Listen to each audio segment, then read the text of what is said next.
Imadi Mupanya Hakudam, rise and face the east. Tribes to the east. Yahawah, Yahawashi, Banyamin, Banyamin, Dan, Dan, Shema, Yasharallah, Yahawah, Allah Hainawa, Yahawah,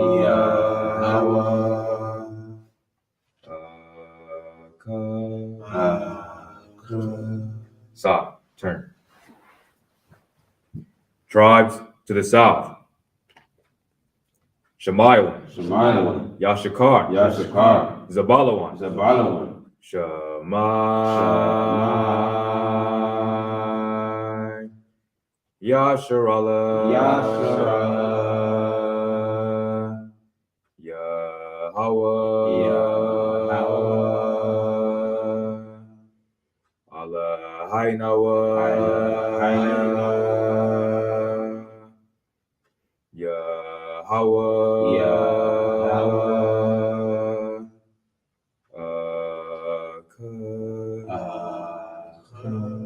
Sa, turn. Tribes to the west.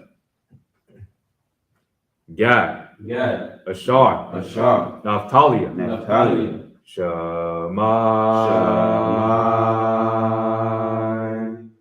Yasharallah, Yahawah,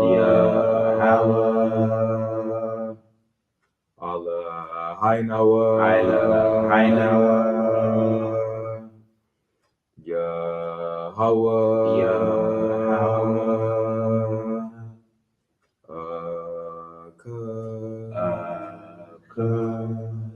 Sa, turn. Tribes to the north. Rabban, Yahawah, Loyah, Shemai, Yasharallah, Yahawah, Allah Hainawa, Yahawah,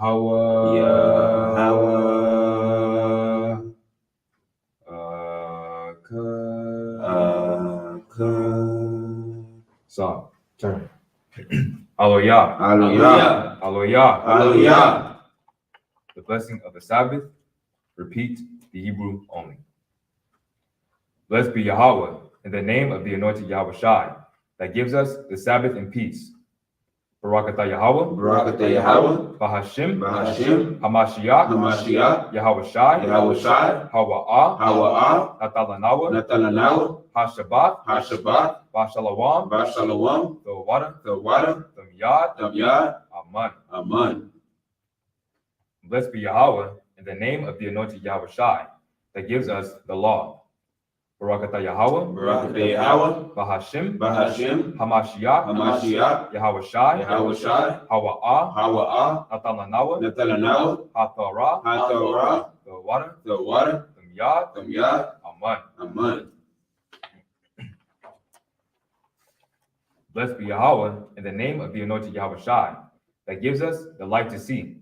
Barak Atha Yahawah, Bahasham, Hamashiach, Yahawashi, Hawa'ah, Natalanawa, Ha'awar, Laka'ah.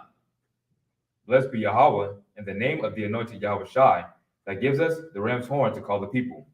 Barak Atha Yahawah, Bahasham, Hamashiach, Yahawashi, Hawa'ah, Natalanawa, Ha'awar, Ha'ayal, Quran, Lakara'ah, Ha'ayim. Blessed be Yahawah in the name of the anointed Yahawashi that gives us the olive oil to anoint Israel.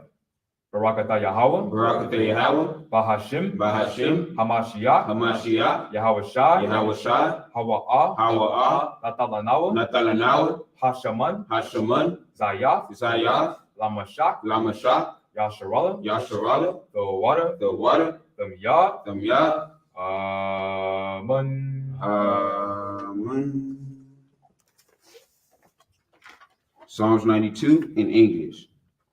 It is a good thing to give thanks unto the Most High, and to sing praises unto thy name, O Most High, to show forth thy loving kindness in the morning, and thy faithfulness every night, upon an instrument of 10 strings, and upon the psaltery, upon a harp with a solemn sound. For thou, Yahawah, hast made me glad through thy work. I will triumph in the works of thy hands. O Yahawah, how great are thy works, and thy thoughts are very deep. A brutish man knoweth not, neither doth the fool understand this. When the wicked spring as the grass, and when all the workers of iniquity do flourish, it is that they shall be destroyed forever. But thou, Yahawah, art most high forevermore. For lo, thine enemy, O Yahawah, for lo, thine enemy shall perish. All the workers of iniquity shall be scattered. But my horn shalt thou exalt like the horn of an unicorn. I shall be anointed with fresh oil. Mine eye also shall see my desire on mine enemies, and my ears shall hear my desire of the wicked that rise up against me. The righteous shall flourish like the palm tree. He shall grow like a cedar in Lebanon. Those that be planted in the house of the Most High shall flourish in the courts of our power. They shall still bring forth fruit in old age. They shall be fat and flourishing, to show that the Most High is upright. He is my rock, and there is no unrighteousness in him. Bahasham Hamashiach Yahawashi, the water, the Yad, Amen. Amen. The 10 Commandments repeat the Hebrew only. La'a, La'a, Yahaya, Yahaya, Laka, Laka, Alahayim, Alahayim, Akorium, Akorium, Ayo, Ayel, Panya, Panya, La'a, La'a, Daisha, Daisha, Laka, Laka, Kasal, Persol, Wala'a, Wala'a, Daibadam, Daibadam, La'a, La'a, Talakwakwa, Talakwakwa, Sham, Shum, Yahawah, Yahawah, Bashawa, Bashawa, Zakar, Zakar, Hayawam, Hayawam, Hashabat, Hashabat, Akadashua, Nakadashua, Kabad, Kabad, Abaka, Abaka, Wa'amaka, Wa'amaka, La'a, La'a, Taratazak, Taratazak, La'a, La'a, Thana'a, Thana'a, La'a, La'a, Thaganab, Daganah, La'a, La'a, Thainah, Dainah, Shakor, Shakor, La'a, La'a, Thachamad, Thakamut, Kal, Kal, Asherah, Asherah, Ara'ika, Nara'ika, Bahashim, Bahashim, Hamashiach, Hamashiach, Yahawashi, Yahawashi, the water, the water, the Yad, Damyah, Amen. Amen. The 10 Commandments in English, starting at Exodus chapter 20, verse 1. And Yahawah spake all these words, saying, I am the Most High, thy power, which I have brought thee out of the land of Egypt, out of the house of bondage. Thou shalt have no other gods before me. Thou shalt not make unto thee any graven image, or any likeness of anything that is in the heaven above, or that is in the earth beneath, or that is in the earth under the water. So like under the earth. Thou shalt not bow down thyself to, nor serve them, for I the Most High thy power am a jealous power, visiting the iniquity of the fathers upon the children into the third and fourth generation of them that hate me, and showing mercy to thousands of them that love me and keep my commandments. Thou shalt not take the name of the Most High thy power in vain, for the Most High will not hold him guiltless that taketh his name in vain. Remember the Sabbath day to keep it holy.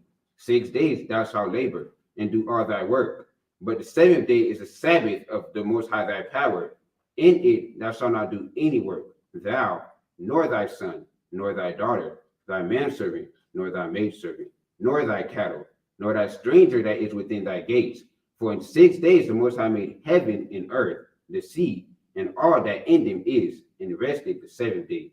Wherefore the Most High blessed the Sabbath day and hallowed it. Honor thy father and thy mother, that days may be long upon the land which the Most High thy power giveth thee. Thou shalt not kill. Thou shalt not commit adultery. Thou shalt not steal. Thou shalt not bear false witness against thy neighbor. Thou shalt not covet thy neighbor's house. Thou shalt not covet thy neighbor's wife, nor his manservant, nor his maidservant, nor his ox, nor his donkey, nor anything that is thy neighbor's.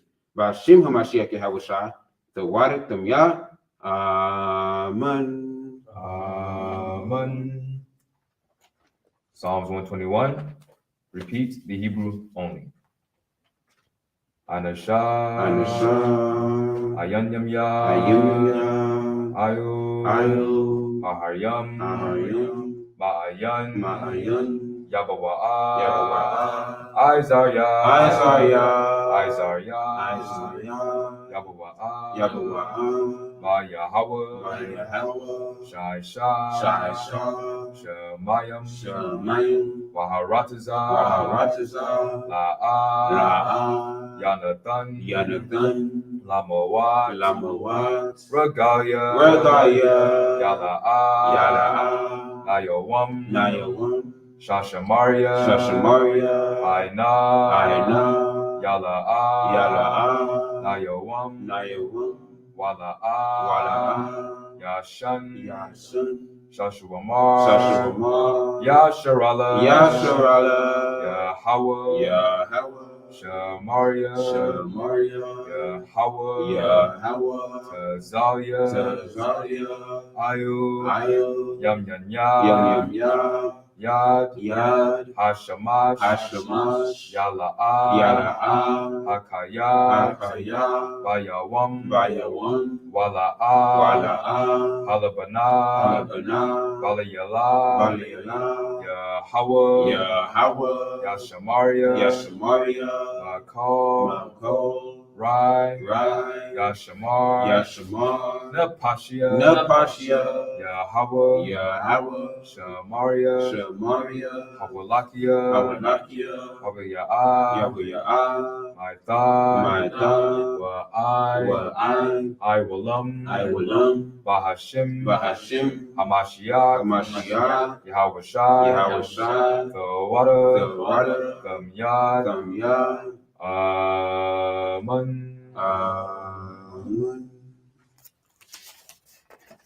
Psalms 121 in English.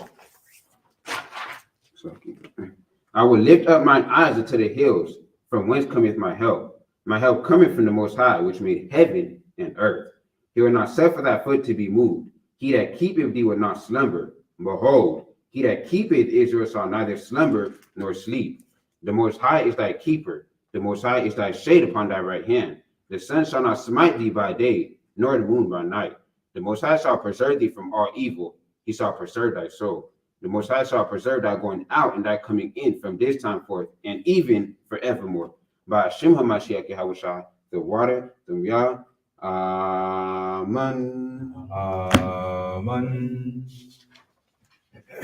The Ottawa and Palau, the Lord's Prayer, repeats the Hebrew only.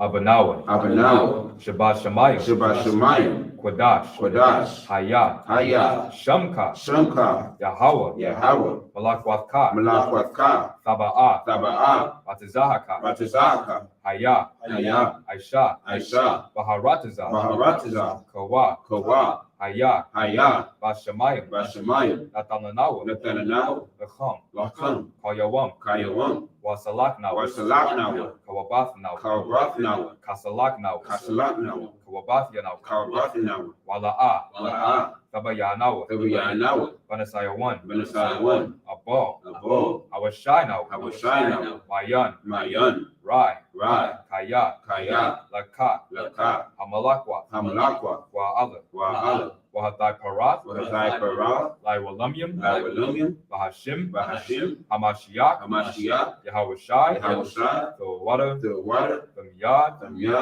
Amen. The Lord's Prayer in English, starting at Matthew chapter 6, verse 9. After this manner, therefore, pray ye, Our Father which art in heaven, hallowed be thy name. Thy kingdom come, thy will be done in earth as it is in heaven. Give us this day our daily bread, and forgive us our debts as we forgive our debtors. And lead us not into temptation, but deliver us from evil. For thine is the kingdom, and the power, and the glory forever. Amen. For if you forgive men their trespasses, your heavenly Father will also forgive you. But if you forgive not men their trespasses, neither will your Father forgive your trespasses. Bahasham Hamashiach Yahawashi, the water, the Miyad. Amen. Amen. Psalms 133, Repeat the Hebrew only. Shayar, Hamayawath, Ladawad, Aina, Ma, Tawab, Wama, Nalyam, Shabbat, Akyam, Gam, Yachad, Chashaman, Hatawab, Ayu, Hara'ash, Yarad, Ayu, Hazakwan, Zakwan, Aharan, Shayarad, Ayu, Haya, Manawathiawa, Kato, Karamwan, Shayarad, Ayu, Haraya, Taziawan, Kaya, Sham, Tazawa, Yahawah, Ath, Habaraka, Kayam, Iwalam, Bahasham, Hamashiach, Yahawashi, the water, Tamyad, Aman. Psalms 133 in English. Behold, how good and how pleasant it is for brethren to dwell together in unity. It is like the precious ointment upon the head that ran down upon the beard, even Aaron's beard, that went down to the skirts of his garments, as the dew of Hermon, and as the dew that descended upon the mountains of Zion. For there the Most High commanded the blessing, even life forevermore. Bahasham HaMashiach Yahawashi, the water, the Miyad, Amen. Hallelujah. Who's the power? Yahawah's power. Who's the power? Yahawah's power. Bahasham. Yahawashi. Psalms 150, the praise. Praise Yahawah. Hallelujah. Praise Yahawah in his sanctuary. Hallelujah. Praise him in the firmament of his power. Hallelujah. Praise him for his mighty acts. Hallelujah. Praise him according to his excellent greatness. Hallelujah. Praise him with the sound of the trumpet. Hallelujah. Praise him with the psaltery and harp. Hallelujah. Praise him with the timbrel and dance. Hallelujah. Praise him with the stringed instruments and organs. Hallelujah. Praise him upon the loud cymbals. Hallelujah. Praise him upon the high sounding cymbals. Hallelujah. Let everything that has breath praise the Yahawah. Hallelujah. Hallelujah. Hallelujah. Praise the Yahawah. Bahasham HaMashiach Yahawashi. The water from Yad. Amen. Let everything that has breath praise Yahawah. Hallelujah. Let everything that has breath praise Yahawah. Hallelujah. Let everything that has breath praise Yahawah. Hallelujah. All praises to the power of Abraham, Isaac, and Jacob. For surely your mercy endureth forever. Abinah Yahawah, the water for this day, the water for allowing us to see another Shabbat, for blessing us throughout the week, O Yahawah. For sending that righteous angel to protect us throughout the week, O Yahawah. And I'd like to ask for you to continue to have that righteous angel encamp around us and protect us, O Yahawah. Please give us that spirit of wisdom, knowledge, and understanding. Continue and be with us. Guide us, O Yahawah. Allow our words to be spreaded throughout the whole country, all four corners of the earth, where our people are scattered, for them to wake up. Please forgive us for our sins, O Yahawah. As we know we have committed many sins, we have done many bad in front of you, O Yahawah. But we are trying our best to keep the commandments, O Yahawah, and have faith in you. In the name of HaMashiach Yahawashi, I'm praying. By Hashem HaMashiach Yahawashi. The water, the Yad, Amen. Amen. Ashabium, you may be seated.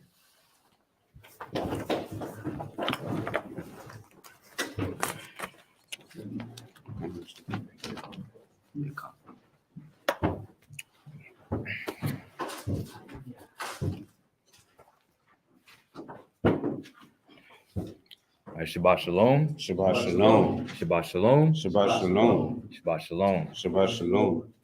Once again, our praises be unto the Most High Yahawah, in the name of His begotten Son, who the world ignorantly calls Jesus Christ, for allowing us to see another Shabbat day in peace. And we got Look, a lot to cover as far as the breastplate, etc. So let me get Colossians 3:17.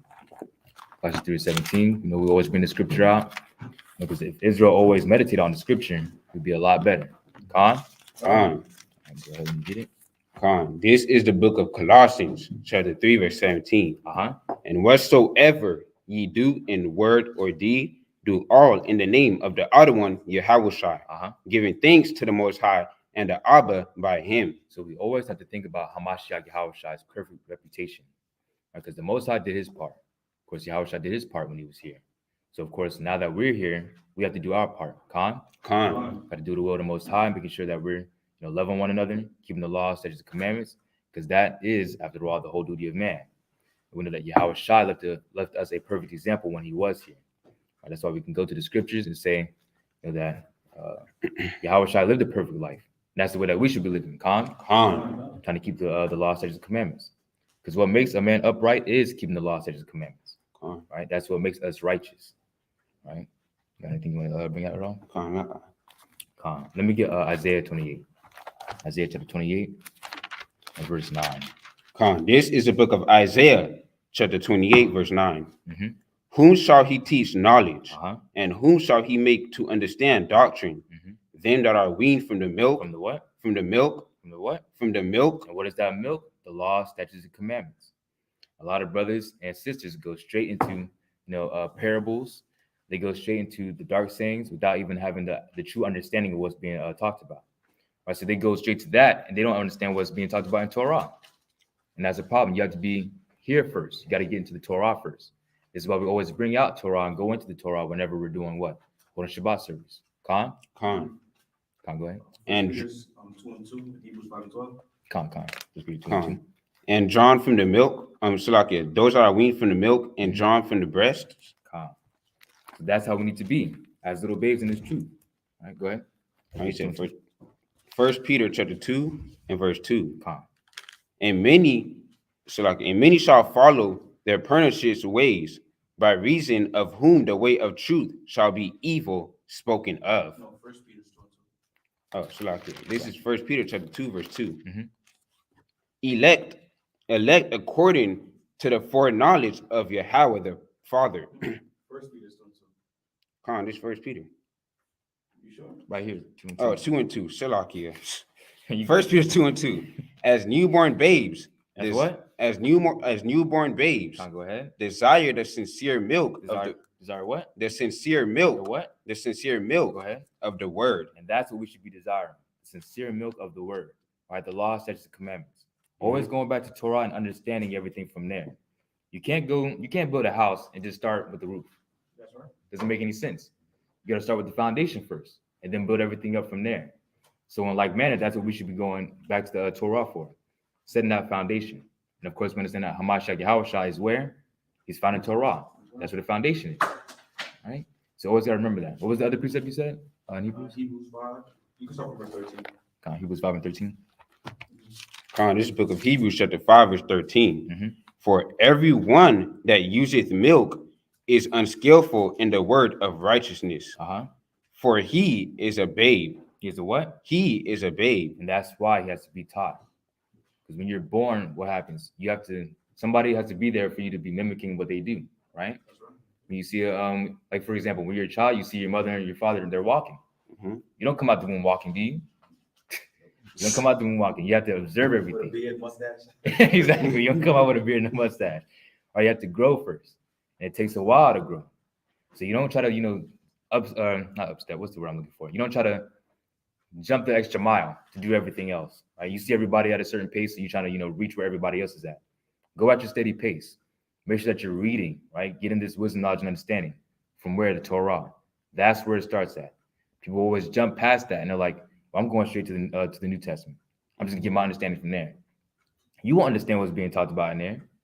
You won't understand what's being talked about when it talks about the wheats and the tares.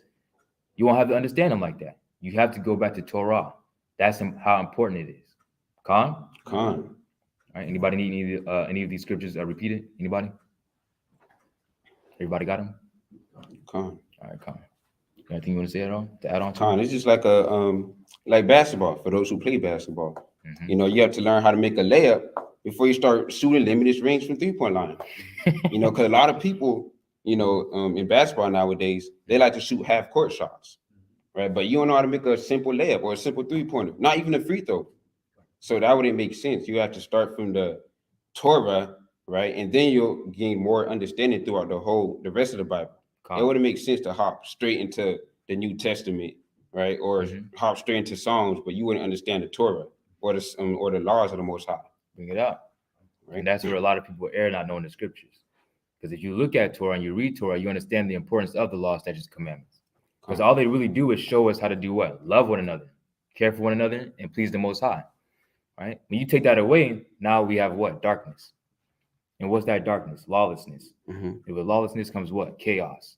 Mm-hmm. Right? All kinds of problems, all kinds of trouble. So when you have Christianity saying that we don't have to keep any laws, that makes no sense. And I used to see the world in the state that it is right now. A lot of our people doing what? Killing one another. They don't have any type of love towards one another. They have a cold shoulder towards one another. They don't like each other. That's just how our people are nowadays. And that's from what? Them being brought up in the church saying you don't have to keep any type of laws. You don't have to read any type of book. Right? We'll give you guys the understanding. That's it. That's what they're saying. And it's a feel-good message, but what are they actually giving to your life? Nothing. That's why a lot of our people out there are lost. The youth have a lot of problems nowadays because there's a lack of discipline in the households. When you have the father not there, guess what? The whole house crumbles. I bring that out all the time. So we have to always have that steady thing to look for or towards, and that's what? Torah. Because in the Torah, it tells you what? The father's supposed to be there. When you have Esau saying anybody can do whatever they want to do, the woman has all these different options. The father doesn't have to be in the house. Whatever she says goes. Guess what? The fathers don't even want to be there like that.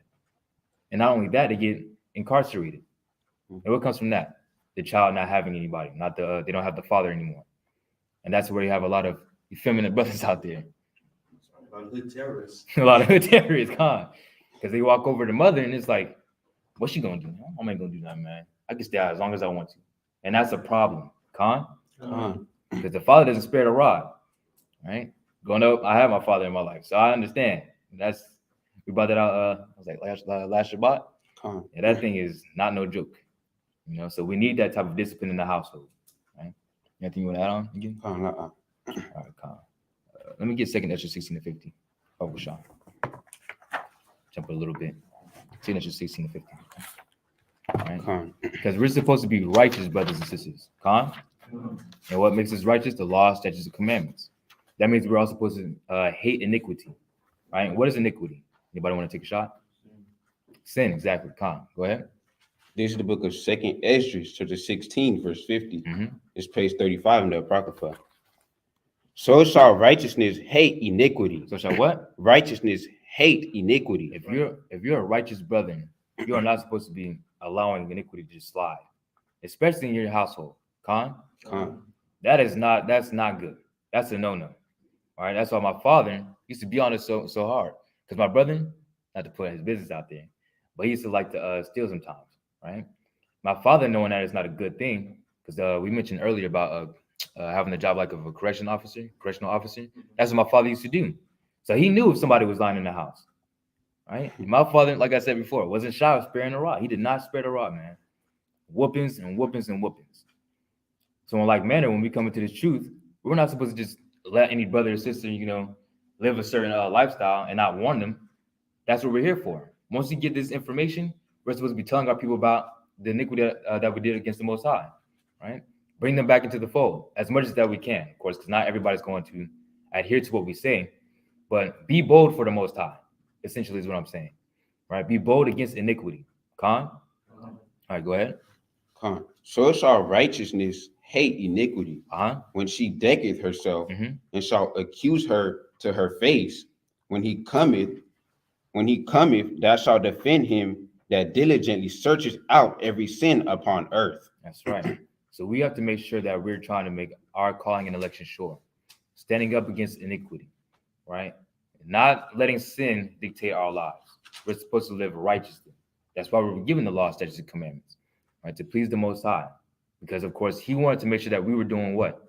Living right, living righteously, keeping the laws that he gave us. Because he didn't give them to everybody else, Nobody on earth can say that the Most High was dealing with them face to face.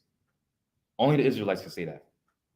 Nobody else can ever say that. And we should be happy about that. But you go out there and a lot of our people are like, Israelites, I don't want to be no chosen people. What about the white man? That's what they say. What about the white man?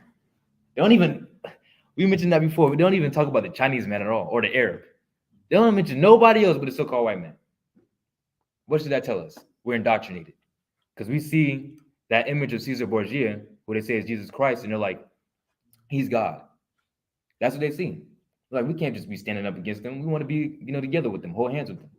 Proverbs 11:21. Proverbs chapter 11, verse 21. This is the book of Proverbs, chapter 11 and verse 21. Shabbat shalom, priest Kahan. Shabbat shalom. Bye-bye. Go ahead. Proverbs 11, verse 21. Though hand join in hand. You know what? Though hand join in hand. Because a lot of these so-called white people out here, even the so-called Chinese man, Japanese man, Arab man, what do they say when they have our children growing up with them in the school system? Everybody should be equal. Everybody should have opportunities. Everybody should be living okay, with one another, coincide, and just living in peace. Do we see that though? La. We see the opposite. We see chaos and mayhem because we're not supposed to be with these other nations. They cause us to go off because they can come over here and have I would say a platform, but they can come over here and start a business, right? And they're good, but our people, we have a problem automatically, straight out the gate, because they won't give us a loan with anything at all. They look at us like, you, a beauty shop, a beauty salon, you? No, I don't trust y'all with our money. And the banks will look at us crazy. They can come straight from China, literally straight from China. Have a cousin over here, somebody that they know that's a relative, and they can talk to the banks, and they're like, "Oh yeah, I want a nail salon. Okay, that's good. All right, we'll take out some money for y'all. It's cool." But it's always a problem for us, and we actually grew up over here. That just shows you that hatred that they have towards us. All right. So though hand join in hand, go ahead. Though hand join in hand, the wicked shall not be unpunished. What do you say? The wicked shall not be unpunished. The wicked is not going to be unpunished because we understand that they did these things on purpose, right? Intermingling our people with their people so that we can grow up soft-hearted towards them. Because guess what? When we come out on the street corners, a lot of our people are doing what? Trying to save the so-called white man. That's what they wanted. For us to be like, or for our people to look at us like we're demonizing them for something that they need to be demonized for. Because they came up against us and did what? Raped, robbed, and murdered our forefathers and foremothers. And we're wrong for trying to talk to them about what they did or trying to, what's the word I'm looking for? Not accuse them. For literally letting them know what they did, the atrocities that they did against our people. Exposing. Exactly, that's the word I was looking for. Holding them accountable. We're wrong for doing that. They try to make us look crazy. But if you're wise, right? Scriptures say do what? Be wise as a serpent, as harmless as a dove. If you know what you're saying, right, the Most High is dealing with you, got that wisdom, knowledge, and understanding, oh, they're going to look stupid.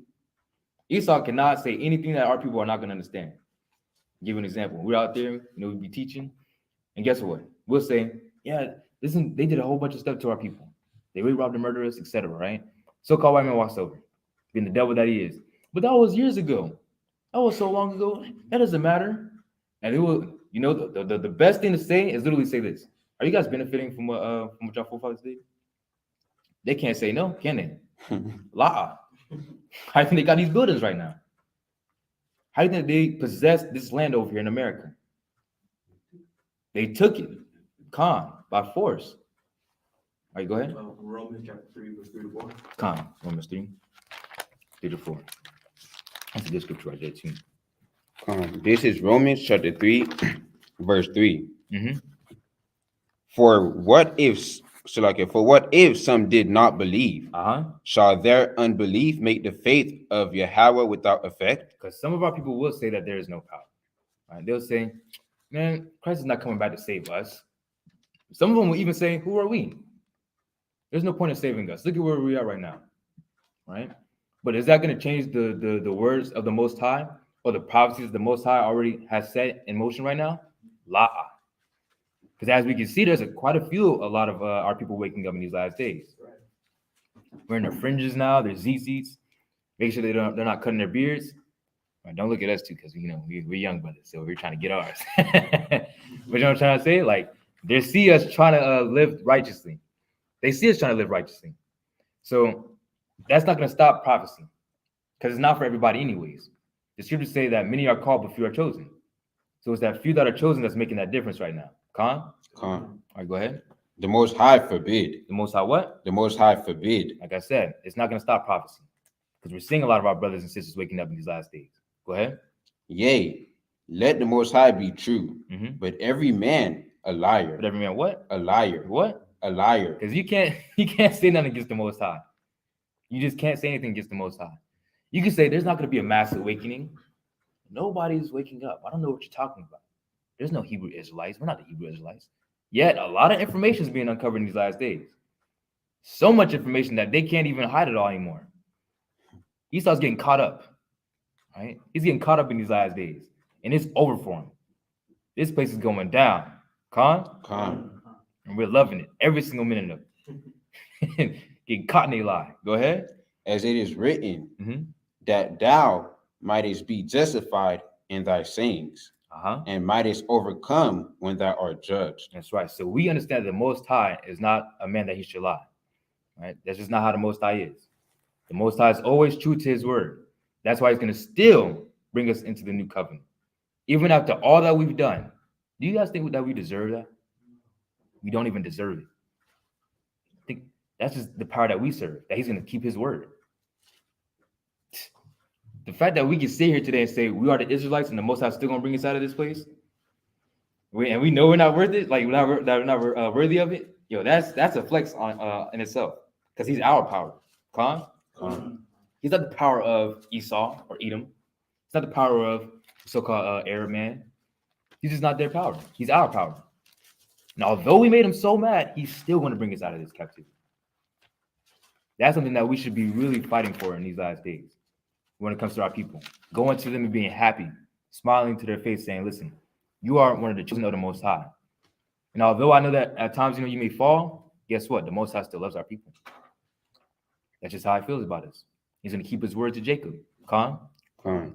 Right, you got a precept? Con. This is the book of 2 Peter chapter 3, verse 9. Con. The Most High is not slack concerning his promise. That's right. The Most High is not slack concerning his promise. Because you got to remember, the Most High set everything up since the very beginning. He's not putting anything on hold or, oh man, I forgot they did this, so I got to change this. Nah, the Most High is not slack concerning his promise. If the Most High said that Yahawashi is going to be born at a certain time, guess what? He's going to be born at a certain time. If the Most High said that we're going to be brought out of captivity at a certain time, guess what? We're going to be brought out of captivity at a certain time. Right? Go ahead. As some men count slackness, but is long-suffering to usward, not willing that any should perish. Any should what? Should perish. That's right. But that all should come to repentance. So we're all coming to repentance right now, right? That's that elect number. That's what we're seeing on the face of the earth right now.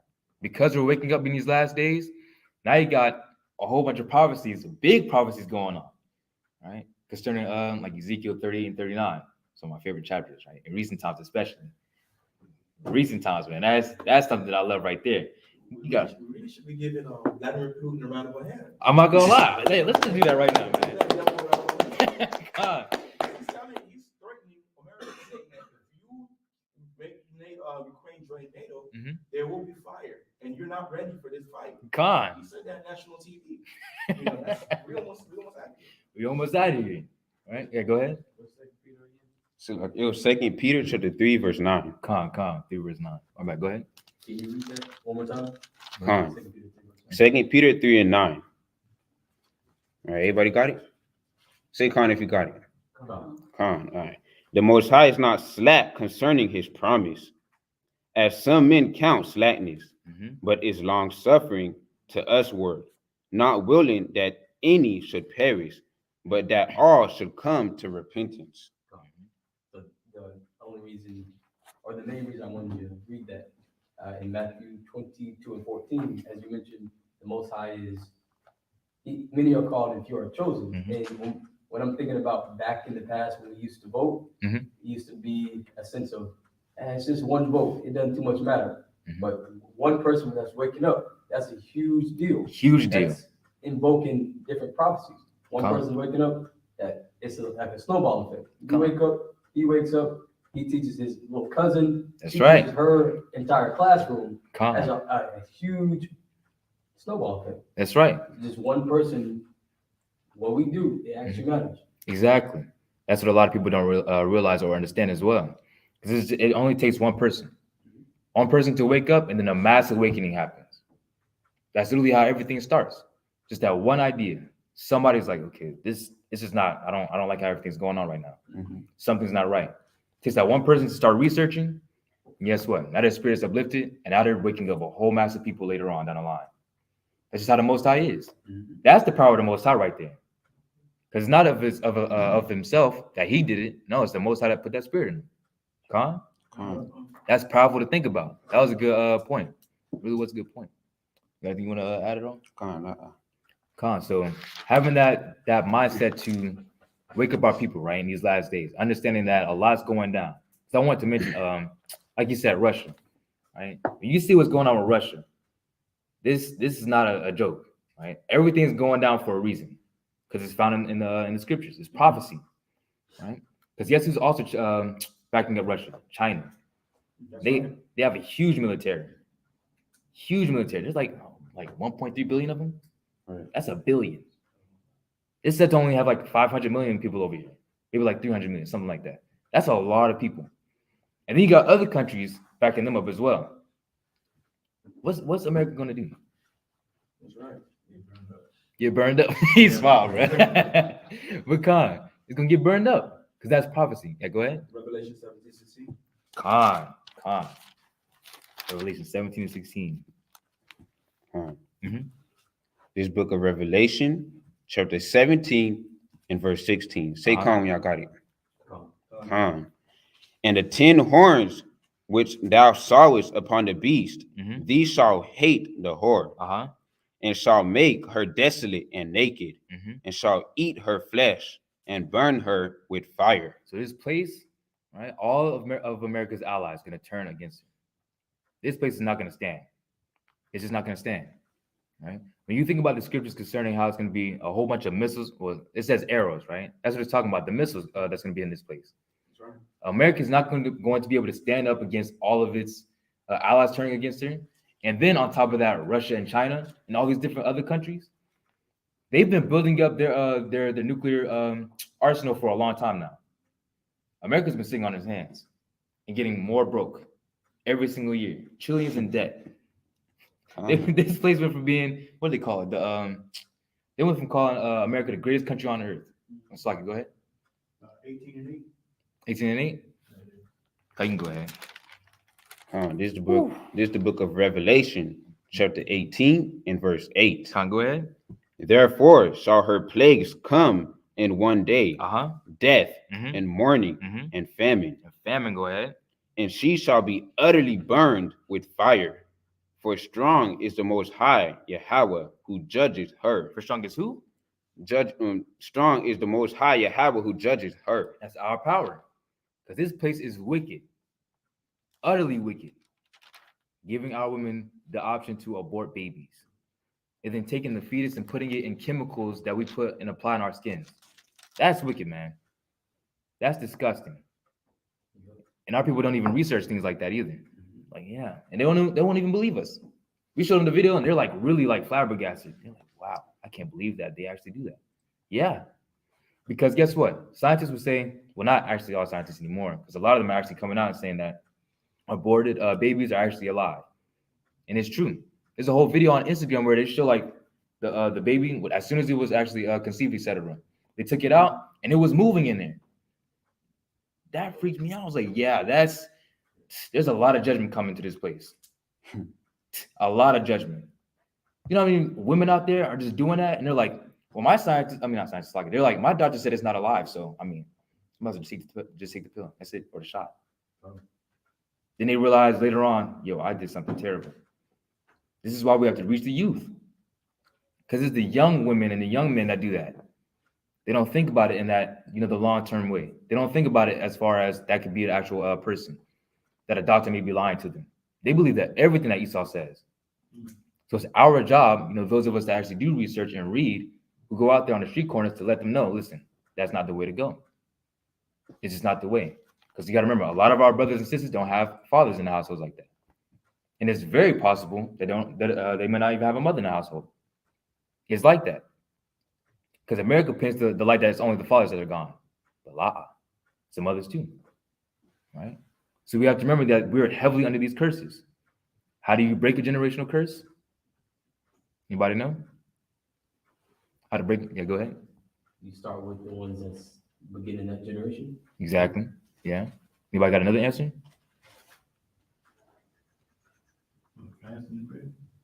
That's you. I'll actually count that. But To stop the sin. exactly. Stop the sin. You got to just stop it. Bring them up in the right way. Because you can start from the children, but also you got to start from who? Yourself. You got to start with yourself first. Doesn't matter what age you are in this truth. It starts with you, and everybody's seeing you on the line down. Literally, that's how it starts. Now, like I mentioned to him a few days ago, I love how it was like a few Shabbats ago. I love seeing how a lot of our brothers are posting their children, and they're growing up wearing fringes. Not to get to go to school with fringes on. It's not to go to school, and they're like, they get asked questions. What is your nationality? Because I've never seen that before. And they're like, well, I'm a Hebrew Israelite. So I actually have a testimony because in the school that I work for, not only do I do with the high school, I actually see the kindergarten students. There's actually some families that are actually full-fledged Israelites. They bring their children, they have wear fringes and zizits and etc. So a lot of parents are teaching their children at their young kindergarten. They barely know how to read 5 syllable words, but they're able to explain things in the scriptures, like why they don't celebrate birthdays and Christmas. 2 weeks ago, I actually seen a young kindergarten or first grader correct and rebuke another student in the class on why Santa's the devil. Wow. Oh, crazy. Like, that's right. I couldn't say go get her. But in my mind, I was like, that's right, bring it out. Read. Hallelujah, man. Hallelujah. You know what I'm saying? Like, it's it starts, when you see the youth doing it, even the elder person will be like, I gotta change. Because they see like the error of their ways. That right there, that's a beautiful testimony for real, man. That all praises, man, for real. All praises. Seeing the youth come back to the Most High, full-fledged families turning back to the Most High. That's what I'm talking about. That's how you know this place is gone. It's done. The fathers in the households, the mothers coming back, etc. The children being raised the right way. I don't see Babylon lasting much longer. I'm gonna be honest with y'all. I just don't see it. A lot of prophecies coming to pass already. So what do we have to do? Continue to strive and endure. Got to continue to endure in this truth. You got a precept? Yeah, and keep the commandments. And this is why it's important to be holy, right? To not try and be like everybody else. Because nowadays, people find shooting each other cool, having a gun, to shoot each other.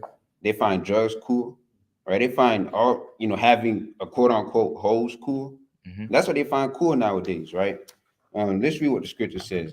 Let's go to the book of Revelation, chapter 21, verse 8. Revelation 21 and 8. That's right, sis. That's right. Not too much longer in captivity. All praise be unto the Most High. But go ahead, Slakia. This is the book of Revelation, chapter 21 and verse 8.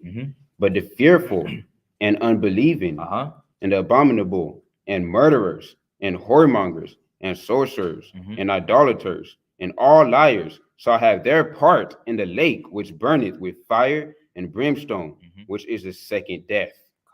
Right, that's what they have come upon them. Death. Great death. Right, the second death. Right, they'll be burned. They'll be destroyed with America. Right. This is why it's important. The Most High is telling you to be holy, to be separate, that the law is good for you. Right, He's doing it because He loves you. And if I love my brother, I wouldn't want to see him get destroyed like this. Right, so I'm gonna warn him. Right, I'm gonna let him know. Hey, man, brother, you shouldn't be doing this. Right, you can't put your feelings over the commandments, over the Most High. Right, and this is why it's important to also train our children. Right, because also the more and more of us that wake up, the faster we could get out of here. That's right. And the children will keep on to it more than adults sometimes. I'll be honest with you. Right, that's why it says to become like a little child in these scriptures. Be newborn babes, because a child will do what? Like I mentioned before, they'll see something, they'll mimic it, and they'll keep on with it. If you raise them in the right way, they're gonna stay on that path the whole entire time. That's why you see our youth so messed up right now, because they weren't raised on the right path. They were raised doing bad things. They saw a lot of elders doing bad things, selling drugs to our people, thinking that that's the way to live, and that's just not the way to live. It's not that we have, examples like the captain brought out. This place is not going to be lasting much longer. All praises, right? Let me get Leviticus 21:30. Slack. Yeah, 30. No, 22 and 31. Slack. 22 and 31. 22 and 31. Because we want to really hinge on the importance of keeping the law, statutes, and commandments. Because if the Most High told us to do something, we should do what? Exactly. We should do it. Go ahead. Say Khan when y'all here. Khan? Khan, everybody's here? Khan. This is the book of Leviticus, chapter 22, verse 31. Mm-hmm. Therefore shall you keep my commandments. Do what? Keep my commandments and do them. Mm-hmm. I am the Most High. Here's what? I am the Most High. So the Most High told us to keep the commandments.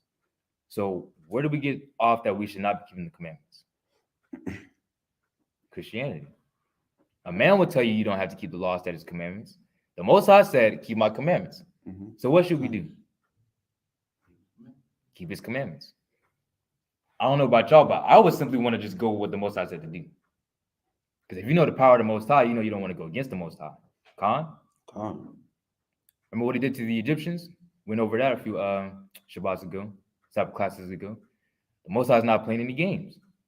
If he can take out the Egyptians like that and then put us in captivity for so long, what can he do to you, an individual? You got a lot of loved ones, don't you? The Most High can take out anybody, make you feel a certain way to get you back on track. Well, we should just be doing what already then? Staying on track so the Most High doesn't do something like that, Con? The Most High means business. He's serious about what he told us to do. And it's not like they're hard to do, because the scriptures say they're not grievous. So we should be keeping the law, statutes, and commandments and rebuking pastors who say stuff like that, because they'll throw us off. That's why you see us in such a disarray right now, right? But like I said before, we also got that big number of us that are coming back to the Most High. So we got to stay on that side, Con, and endure to the end. You got anything you want to add to that? Okay, yes, say. Yeah, you said something powerful there. He said, you essentially, the Most High is the one that, you know how you have the stores and then you have the mob that's dealing with the stores. I would hate for something to happen to your store. Exactly. Or something to happen to your family. But come. Keep the commandments, it will be good. Exactly. Pay the rent. Mm-hmm. You don't. Who knows what's going to happen? BMW is nice. Because you just never know what the Most High is going to do. Mm-hmm. That's why we should have that fear first, right? Because we brought up in a few Shabbats ago as well. The fear of the Most High is what? Anybody remember? Exactly. It's the beginning of wisdom. That's a very wise thing to fear the Most High. Because the Most High created you. And just as he created you, he can also do what? Take you out, destroy you. And that's like a vaccine for us as a nation. Con. If I know if I have some type of hatred against this brother here or this brother here, and I have the fear of the Most High, then I have to be able to think and understand. The Most High could send somebody that's like Shaquille O'Neal to come take me out. Yep. And because I have that fear for the Most High, I'm gonna settle this issue with his brother here and now. That's so right. I won't have to force the hand of the Most High. Con. You understand? That's right. It's powerful to think like that. It really is, man. That's how we got to get to the youth and to our people. Because a lot of them, they don't see it. Like the only way to get to them sometimes is by fear. Let's just be honest. Because a lot of them, they're like, I don't care about nothing that's going on, man. I don't care nothing about that. I want to get my money. That's it. And them having that mindset already destroys our people even more. Because we don't want to come together. They want to stay individual. You know, they want to have that individuality. But the Most High did what? He brought out all of us from out of the land of Egypt. That's a collective nation right there. And then he dealt with us in the wilderness as a nation. He didn't deal with anybody just individually like that. I mean, people might say Moses, but Moses was doing what for Israel? He was doing that all for the nation of Israel. It's like, let me read this out loud. She said, parents say that all the time. I brought you into this world and I can take you out. That's right. She said the Most High is the ultimate parent. He has the power to do all. And that's right. If the Most High wanted to, he could take anybody out, no matter what, man. And you can't speak against the Most High. Who's going to speak against the Most High? I know I'm not. And the Most High says to do something, just simply do it. All right. Got anything you want to add it on? Let me get Leviticus 18:2. This is the book. So like, I'm going to tell everybody to get here. Say Khan when y'all here. Khan. This is the book of Leviticus, chapter 18 and verse 2. Uh-huh. Speak unto the children of Israel, To who? the children of Israel, Uh-huh. and say unto them, I am the Most High, your power. Whose power? Your power. Whose power? Your power. Uh-huh. After the doings of the land of Egypt, wherein ye dwelt, shall ye not do. Uh-huh. And after the doings of the land of Canaan, whither I bring you, shall ye not do. Neither shall ye walk in their ordinances. Ye shall do my judgments and keep my ordinances to walk therein. I am the Most High, your power. Is who? The Most High, your power. So we have to remember that we have, what was it? Valentine's Day. I forgot when it even passed. Did it even pass yet? It was the 14th. Was it 14th? Huh. So I'm gonna give you all an example, right? 14th. Right, exactly. Like I don't even remember it. But the reason why I'm even bringing it up, right? When you look at this scripture, we were in the land of Egypt, right? The Most High said not to even take anything that they were doing, any of their customs. That's the Canaanites, any of the people that was in that land. Don't do none of the things that they were doing.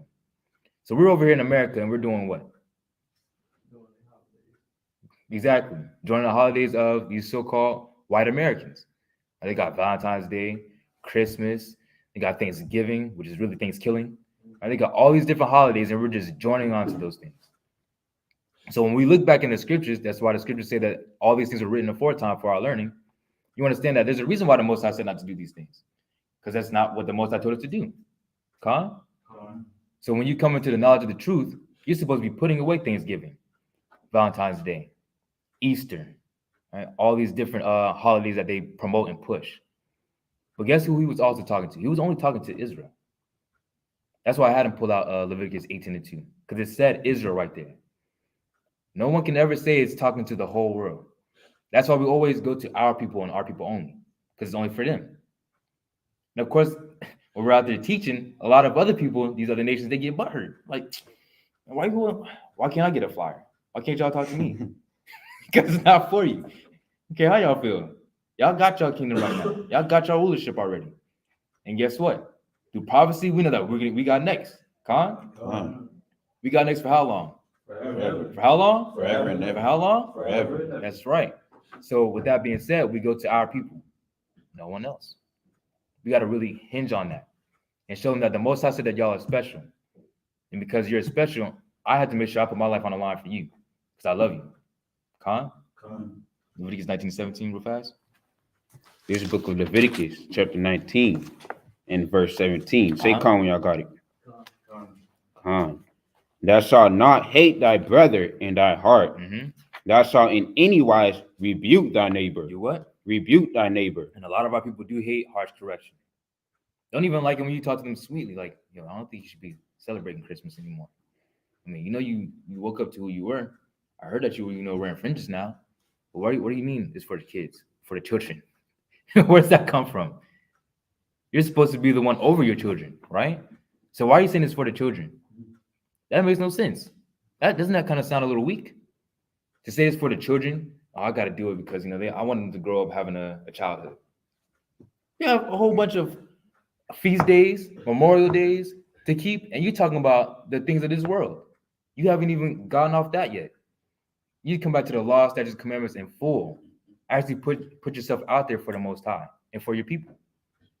For them to say, no, it's just the children, man. They do just like this too. Exactly how I just did that. It's for the children. I can't say nothing about it. That literally shows how much they care. They don't fear the Most High yet like that. They really don't. So we have to rebuke them how much harder? Way harder. 10 times harder. Till they finally get it. Till you become an annoyance in their ear. That's honestly how I feel about it. Because it's too close. We're too close to the end right now. For them to keep saying, it's for the children. Some people, they need that harsh messenger or that rough messenger to let them know that, listen, you need to really wake up and come back to it. Because if you're not paying attention to what's going on, you're going to be lost in the sauce. Lost in the sauce. What's the word I'm looking for? When it talks about like military might, martial law. So they're talking about martial law soon happening over here. And they said in like 48 states, they sent troops in about 48 states, if I remember correctly. And that was just recent. If that's going on, and a lot of people don't even know about that, that's supposedly under the radar. How much longer do you guys think we actually have? we should really be pushing even harder. Khan? Khan. All right, but go ahead, Salaki. Khan. Thou shalt, that Leviticus chapter 19, verse 17. Thou shalt not hate thy brother in thine heart. Thou shalt in any wise rebuke thy neighbor and not suffer sin upon him. That's right. Because we don't want to suffer sin upon our neighbors. And that's why we rebuke them the way that we do. This is why we go out on the street corners and we let them know that, listen, you are the children of the Most High. You have to come back to the Most High in full. Don't say it's for the children, because guess what? You rule over the children. The Most High made you to do what? To lead those children. Right? You're the head of the household. You're the man. You're saying it's for the children. What sense does that make? Because they're technically ruling over you at this point. That's what you're really saying. I can't do it because it's for the children. I just gotta live like that. Sometimes I gotta let them go out for Halloween, trick or treat, and that's just not how the Most High is dealing with. That's not what he's dealing with. Most High never was like that. All right. So we got to come back to the Most High in full. Rebuke them. They got to take that correction. And if we get rebuked, guess what? As righteous brothers and sisters, we have to take that rebuke. Khan? Khan. All right. Let's get to the Torah portion. Exodus 27. Start at verse 20. Exodus chapter 27 and verse 20.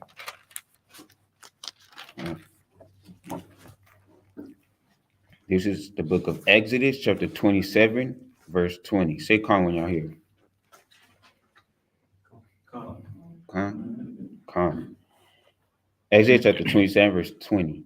And thou shalt command the children of Israel that they bring thee pure oil, olive beaten for the light, to cause the lamp to burn always. And the tabernacle of the congregation without the veil, which is before the testimony, Aaron and his sons shall order it from evening to morning before the Most High. It shall be a statute forever unto their generations on the behalf of the children of Israel. Chapter 28. And take thou unto thee Aaron thy brother and his sons with him from among the children of Israel, that he may minister unto me in the priest's office, even Aaron, Nadab and Abihu, Eleazar and Ithamar, Aaron's son. So what's the importance of Aaron at this point? Anybody remember? Not importance, but what is his role?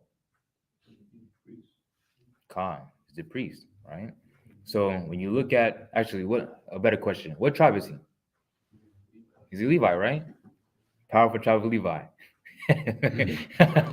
Khan, powerful tribe of Levi. I want to just point that out. All right, go ahead, Slaki. Verse 2. Exodus chapter 28, verse 2. And thou shalt make holy garments for Aaron thy brother, for glory and for beauty. For what? For glory and for beauty. Now listen. That brother right there, Aaron, had to be decked out from top to bottom. We're gonna get into it.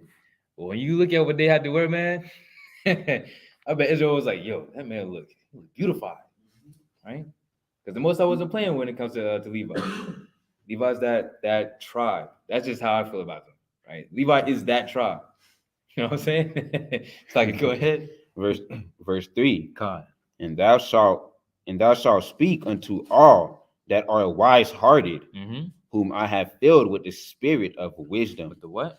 Of the spirit of wisdom, that they may make Aaron's garments to consecrate him, that he may minister unto me in the priest's office. Now, I don't remember.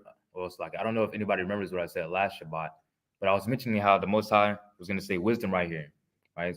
Concerning talent, giving them that talent to be able to make this garment for him, right? So I just want to bring that out as well. Go ahead.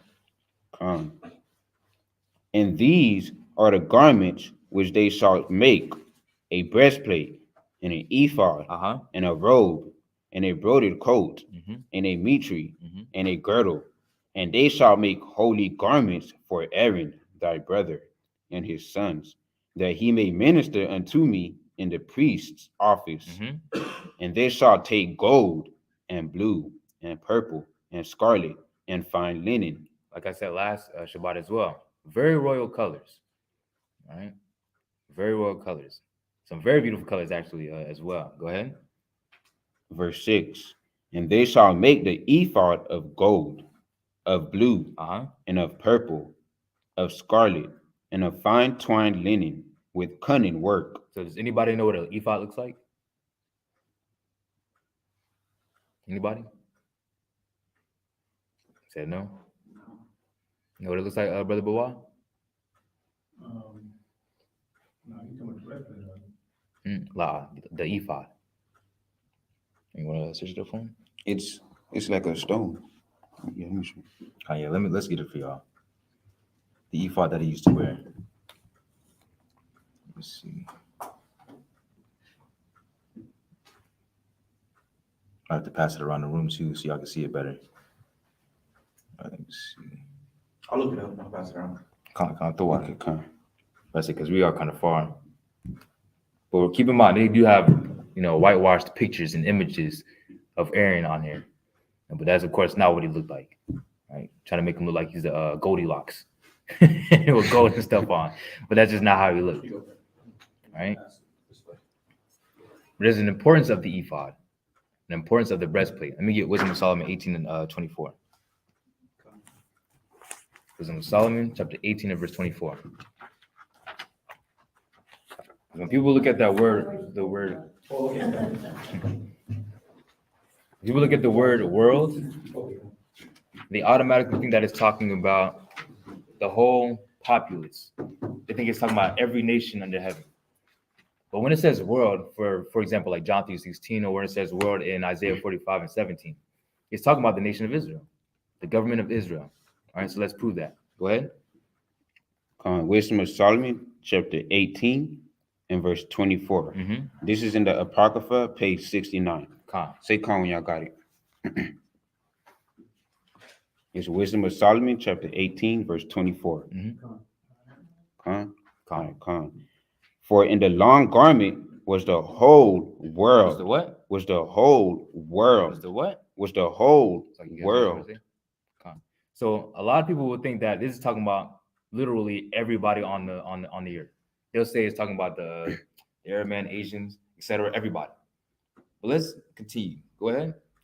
And in the 4 rows of the stones was the glory of the Father's graven, and thy majesty upon the diadem of his head. So when you look at this, right, this is actually talking about Israel, because we're going to get into it in the book of Exodus, right? This is all for the gems of Israel, right? That's in the breastplate. That's in the ephod.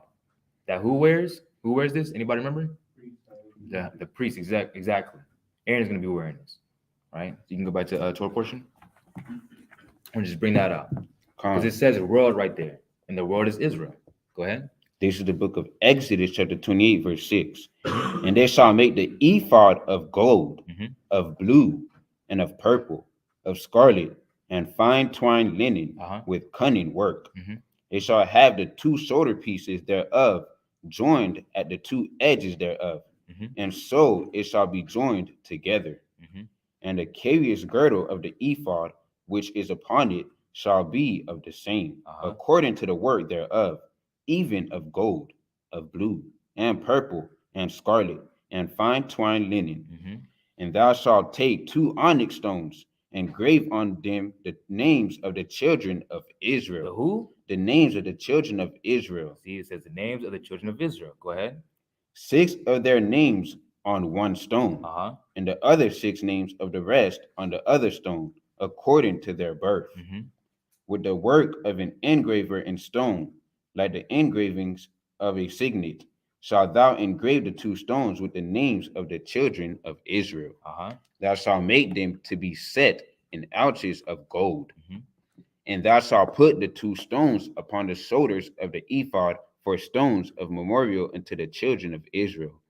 And Aaron shall bear their names before the Most High upon his 2 shoulders for a memorial. So realize that it's not talking about anybody else. It continually says Israel, the children of Israel. So with him wearing this, is not mentioning anybody else, but who? The children of Israel, right? Always keep that in mind, right? Because the scriptures, like I said, always going back to Torah, you'll understand everything else later on.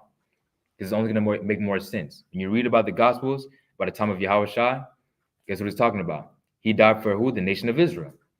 Many scriptures we have to back that up. All right, but go ahead. Verse 13. Mm-hmm. And thou shalt make ouches of gold, Mm-hmm. and 2 chains of pure gold. Of what? Of pure gold. Like I said, he was decked out. This is pure gold. Like I mentioned last Shabbat. It's not any of like the liquefied stuff that a lot of our people wear today. This is pure gold. All right, go ahead. At the ends Mm-hmm. of wreathen works shalt thou make them, Mm-hmm. and fasten the wreathen chains to the ouches. Uh-huh. To the ouches. Slakia. Verse 15. And thou shalt make the breastplate of judgment with cunning work. Mm-hmm. After the work of the ephod, thou shalt make it Mm-hmm. of gold, of blue, and of purple, and of scarlet, and of fine twined linen shalt thou make it. Mm-hmm. 4 square it shall be, being doubled. A span shall be the length thereof, and a span shall be the breadth thereof. Keep in mind, this is pretty much instructions of how to make it as well. All right, but go ahead. And thou shalt set, Shalakia, in verse 17, Mm-hmm. and thou shalt set in it settings of stones, even 4 rows of stones. Realize it said 4 rows of stones. Go ahead. The first row shall be a sardius, a topaz, and a carbuncle. Uh-huh. This shall be the first row. Mm-hmm. The second row shall be an emerald, a sapphire, and a diamond. Uh-huh. And the third row, a ligure, and an agate, and an amethyst. Mm-hmm. And the fourth row, a beryl, and an onyx, and a jasper. They shall be set in gold in their enclosings. So these are the stones of Israel, right? That he used to wear, that he would put on his garment, right? Like I said before, it's only talking about Israel. That's why we went to Wisdom of Solomon 18 and 24, because it gives that description of what it looks like. I believe you actually have it on your Con. There it goes. If you see it right here, this is what it would look like with all the different stones on it. Right, it's like What happened? Oh, Khan, yes. Yeah, exactly. Perfect example right there. Because his is smaller on his. Yeah. But y'all see it? That's what it would look like. That's the way the Most High wanted it too. That's right. The one same exact areas, same exact rows. Go ahead. Right, it would be like 3 column and 4 rows going down. Con. Verse 21. And the stones shall be with the names of the children of Israel. Of who? Of the children of Israel. Uh-huh. 12, according to their names, Mm-hmm. like the engravings of a signet. Uh-huh. Every one with his name shall they be according to the 12 tribes. That's right. Go ahead. And thou shalt make upon the breastplate chains at the end of wreathen work of pure gold. Mm-hmm. And thou shalt make upon the breastplate 2 rings of gold, and shalt put the 2 rings on and shalt put the 2 rings on the 2 ends of the breastplate. Mm-hmm. And thou shalt put the 2 wreathen chains of gold in the 2 rings which are on the ends of the breastplate. And the other 2 ends of the 2 wreathen chains thou shalt fasten in the 2 ouches, Mm-hmm. and put them on the shoulder pieces of the ephod before it. That's right. And thou shalt make 2 rings of gold, and thou shalt put them upon the 2 ends of the breastplate, Mm-hmm. in the border thereof, which is in the side of the ephod inward. That's right. And 2 other rings of gold thou shalt make, and shalt put them on 2 sides of the ephod underneath, Mm-hmm. toward the forepart thereof, over against the other coupling thereof, above the curious girdle of the ephod. And they shall bind the breastplate by the rings thereof unto the rings of the ephod with a lace of blue, that it may be above the curious girdle of the ephod, and that the breastplate be not loosed from the ephod. Notice how much detail the Most High is using, right? And putting this together and making sure that it's complete. Even going into detail as far as like what keeps it together as well. And how it always mentions gold. Gold is always mentioned, right? Because the Most High needs what? He wants the best of the best. He wants the best of the best, right? You got to also remember that this is talking about the Levite priest right here, right? Priest of the Most High. This is why I say Levi is that tribe. Levi is that tribe, man. Loyal means joined to me in the Hebrew. That's what it means, right? Levi, joined to me. They're joined to the Most High. All right, go ahead. Verse 29. Mm-hmm. And Aaron shall bear the names of the children of Israel in the breastplate of judgment upon his heart. So that's when it says the whole world. That's what it's talking about right there. Verse 29, the whole point. Read that again. Verse 29. And Aaron shall bear the names of the children of Israel in the breastplate of judgment upon his heart. Upon his what? Upon his heart. Go ahead. When he goeth in unto the holy place, for a memorial before the Most High continually. Go ahead. And thou shalt put in the breastplate of judgment the Urim and the Thummim, and they shall be upon Aaron's heart when he goeth in before the Most High. And Aaron shall bear the judgment of the children of Israel upon his heart before the Most High continually. That's right. Verse 31. And thou shalt make the robe of the ephod all of blue, and there shall be an hole in the top of it, in the midst thereof. It shall have a binding of woven work round about the whole of it, as it were the whole of an habergeon, that it may be not. And beneath upon the hem of it, thou shalt make pomegranates of blue and of purple and of scarlet round about the hem thereof, and bells of gold between them round about. So anybody knows what a pomegranate looks like, or like at least the bud of a pomegranate looks like?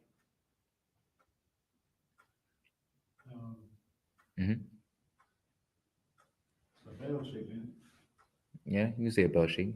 But I mean like the bud of one. Like pull that up.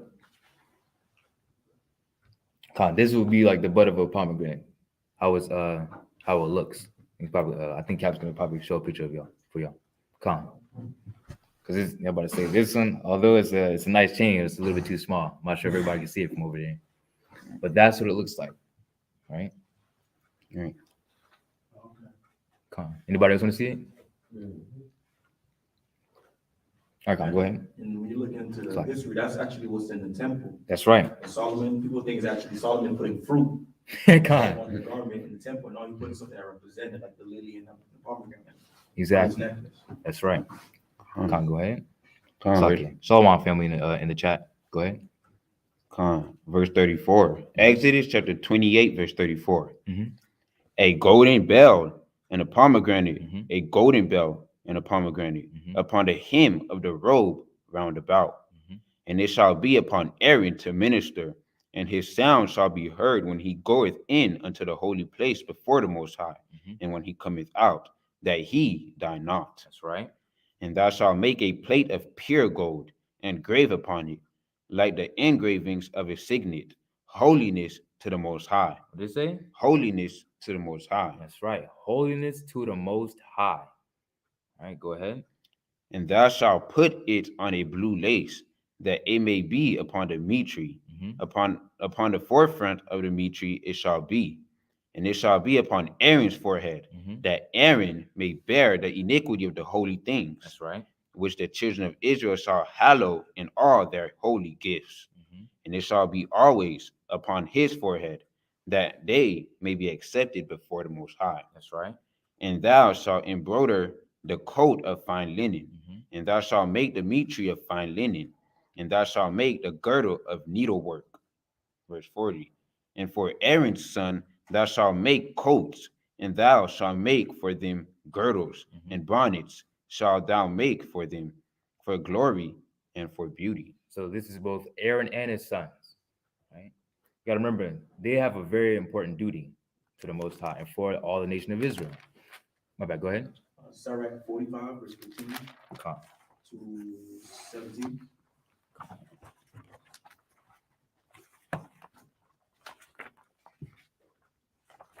Ecclesiastes 45, verse 15 to verse 17. Verse 15 to 17. It'll be page 98 in the Apocrypha. Say calm when y'all got it.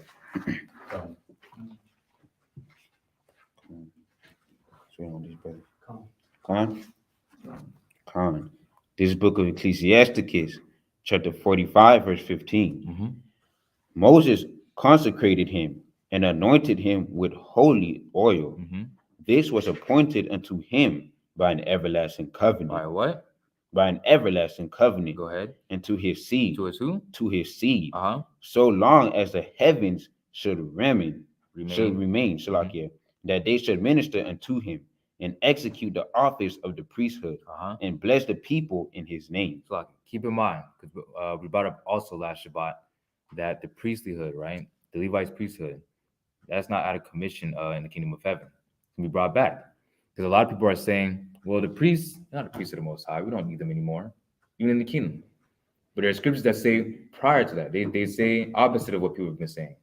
So we have to keep in mind to not forsake the Levite. I always tell him that at home, literally. And he keeps getting upset with me, low key. He's like, man, keep bringing up this Levite thing, man. But for real, like we try to give him the best of the best. Because he's a Levite in our house, man. That's why I say Levite is that tribe. Levite is that tribe. I'm gonna keep saying that. All right, go ahead though. Verse 16. He chose him out of all men living to offer sacrifices to the Most High, incense and a sweet savor for a memorial, to take reconciliation for his people.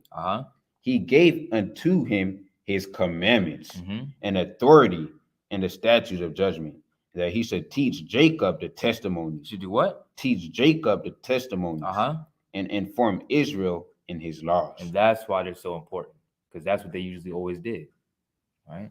They were the, like I said, the priests of the Most High. They allowed us to know the law, statutes, and commandments in full. And that's what they did.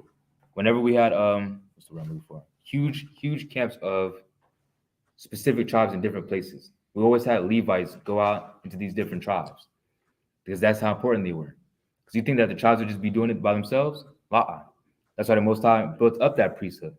That's why he's going to bring it back. Right? And it says forever. It's going to be brought back. That's how important they really are. Right? I'm not forsaking no Levites. I don't know about y'all, but I know I'm not. So I can go back to the Torah portion. This is the book of Exodus, chapter 28, verse 40. And for Aaron's sons, thou shalt make coats, and thou shalt make for them girdles, and bonnets shalt thou make for them, for glory and for beauty. Because remember what it said. It said for his seed as well, right? His children are his seed. Go ahead. And thou shalt put them upon Aaron thy brother, and his sons with him, and shall anoint them, and consecrate them, and sanctify them, that they may minister unto me in the priest's office. And thou shalt make them linen breeches to cover their nakedness, from the loins even unto the thighs they shall reach.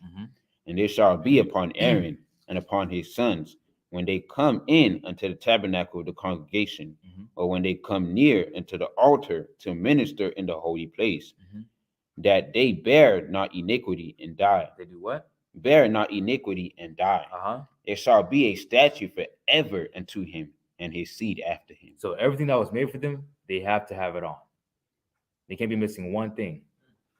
Because you got to remember, this is a command from the Most High to wear every single thing that the Most High told them to make. If they didn't even have one thing on, what are they doing? That's a sin. Exactly. They're going against the Most High. So they have to have on the breeches as well. Every single thing. All right? Go ahead.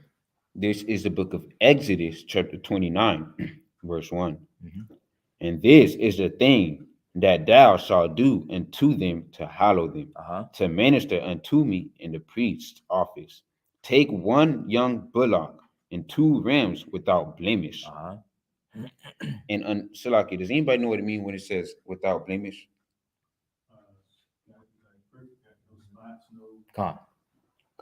They can't be one leg, like they can't miss a leg. They can't broken. Bootleg.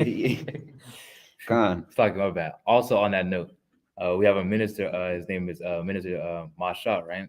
He brought up a very good point about the high priest. Even the high priest can't have any problems like that. For example, he can't be a dwarf. You guys know what a dwarf is, right? He can't be too short. Right? He can't have like a crooked arm or nothing like that. He can't be messed up. So even he has to be a certain way. Right, but go ahead. Verse 2. And unleavened bread and cakes unleavened tempered with oil, and with wafers unleavened anointed with oil, of wheaten flour, so like a wheaten flour, shalt thou make them. Now this is how you know that we're the children of Israel. Only our people get down like that. Making everything with oil, right? Cakes with oil and stuff like that. That's our people right there. Go ahead. And verse 3, and thou shalt put So, and thou shalt put them into one basket, and bring them in the basket with the bullock and the 2 rams. And Aaron and his sons thou shalt bring unto the door of the tabernacle of the congregation, and shalt wash them with water. And thou shalt take the garments and put upon Aaron the coat, and the robe of the ephod, and the ephod, and the breastplate, and gird him with the curious girdle of the ephod. And thou shalt put the mitre upon his head, and put the holy crown upon the mitre.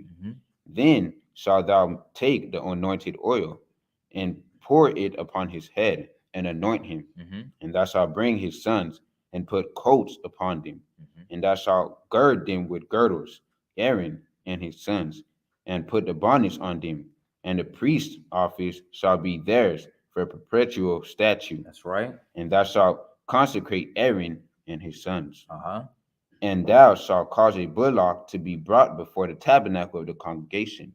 And Aaron and his sons shall put their hands upon the head of the bullock. So they gotta all put their hands upon the head of the bullock. Go ahead. And thou shalt kill the bullock before the Most High, by the door of the tabernacle of the congregation. That's right.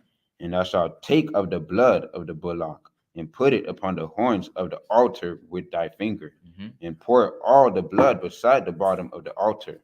And thou shalt take all the fat that covereth the inwards, and the caul that is above the liver, and the 2 kidneys, and the fat that is upon them, and burn them upon the altar.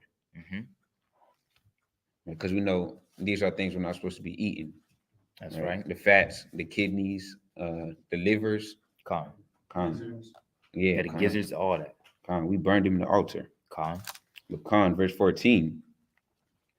But the flesh of the bullock and his skin and his dung shalt thou burn with fire without the camp.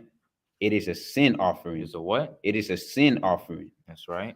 Thou shalt also take 1 ram, and Aaron and his sons shall put their hands upon the head of the ram, and thou shalt slay the ram, and thou shalt take his blood and sprinkle it round about upon the altar. And thou shalt cut the ram in pieces, and wash the inwards of him and his legs, and put them unto his pieces and unto his head. Slocky, I got a question for y'all. What is the importance of blood, or of the blood? Law. No, I mean like of blood in general. What's the importance of blood? Exactly. That's right. Blood signifies life, right? So they're sprinkling the blood. Always keep in mind, they're always sprinkling the blood. That's the life right there. But back, go ahead. This is the book of Exodus, chapter 29, verse 18. And thou shalt burn the whole ram upon the altar. It is a burnt offering unto the Most High. It is a sweet savor, an offering made by fire unto the Most High. And thou shalt take the other ram, and Aaron and his sons shall put their hands upon the head of the ram. Thou shalt kill the ram, and take of his blood, and put it upon the tip of the right ear of Aaron, and upon the tip of the right ear of his sons, and upon the thumb of their right hand, and upon the great toe of their right toe, or like of their right foot, and sprinkle the blood upon the altar round about. And thou shalt take of the blood that is upon the altar, and of the anointing oil, and sprinkle it upon Aaron, and upon his garments, and upon his sons, and upon his garments of his sons with him. And he shall be hallowed, and his garments, and his sons' garments with him. Anybody know what it means to be hallowed, by the way? It's like holy, sanctified, and separate, right? Remember, they're the priests of the Most High, so they got to be separate for the Most High. So I brought up what law Yah means, which means to be joined to the Most High. It means joined to me, right? So they're separated for the Most High, to the Most High. Go ahead. Verse 22. Also thou shalt take of the ram the fat and the rump, and the fat that covereth the inwards, and the caul above the liver, and the 2 kidneys, and the fat that is upon them, and the right shoulder, for it is a ram of consecration. Consecration, go ahead. And 1 loaf of bread, and 1 cake of oiled bread, and 1 wafer out of the basket of the unleavened bread that is before the Most High. And thou shalt put all in the hands of Aaron, and in the hands of his sons, and shalt wave them for a wave offering before the Most High. And thou shalt receive them of their hands, and burned them upon the altar for a burnt offering, for a sweet savor before the Most High. It is an offering made by fire unto the Most High. God, sounds like the Most High is eating. That's what it really sounds like. Talking about cakes, made with oil, right? The sweet savor unto the Most High, right? It's like you're spoiling the Most High. Right. Go ahead. Verse 26. Uh-huh. And thou shalt take the breast of the ram of Aaron's consecration, and wave it for a wave of offering before the Most High, and it shall be thy part. And thou shalt sanctify the breast of the wave offering, and the shoulder of the heave offering, which is waved, and which is heaved up of the ram of the consecration, even of that which is for Aaron, and of that which is for his sons. So like, also note how they're always bringing up his sons, because they also have to see how things are done for their father, because somebody's gonna have to take his place, right? So they're watching all these things being done as well, so that they can, of course, somebody one day fill up his shoes. So this is all, like I said, when you think about generational curses, you see how people are watching you, right? They watch you, and if you're doing right, they'll start living that same way. But if you're doing wrong, they'll start living that same way too. So like, men, they're doing things that are righteous, so they get brought up in a righteous way, making sure that they're doing exactly what the Most High told their father to do. Because like I said, if they're not wearing one thing that the Most High said to do or to wear, what is that? It's a sin, exactly. So they're really trying to make sure that they're getting everything down and packed. All right, keep note of that. So you got anything you want to bring out at all? No, just move on to verse 28. Verse 28. And it shall be Aaron's and his sons by a statute forever from the children of Israel. For it is an heave offering. Is a what? An heave offering. And it shall be an heave offering from the children of Israel of the sacrifice of their peace offerings, even their heave offering unto the Most High. So they had to do quite a lot for the children of Israel. This is why I said I will not forsake a Levite. Right? I'll even go on record to say they're my favorite tribe. A lot of my tribe might look at me funny, but I don't care. You know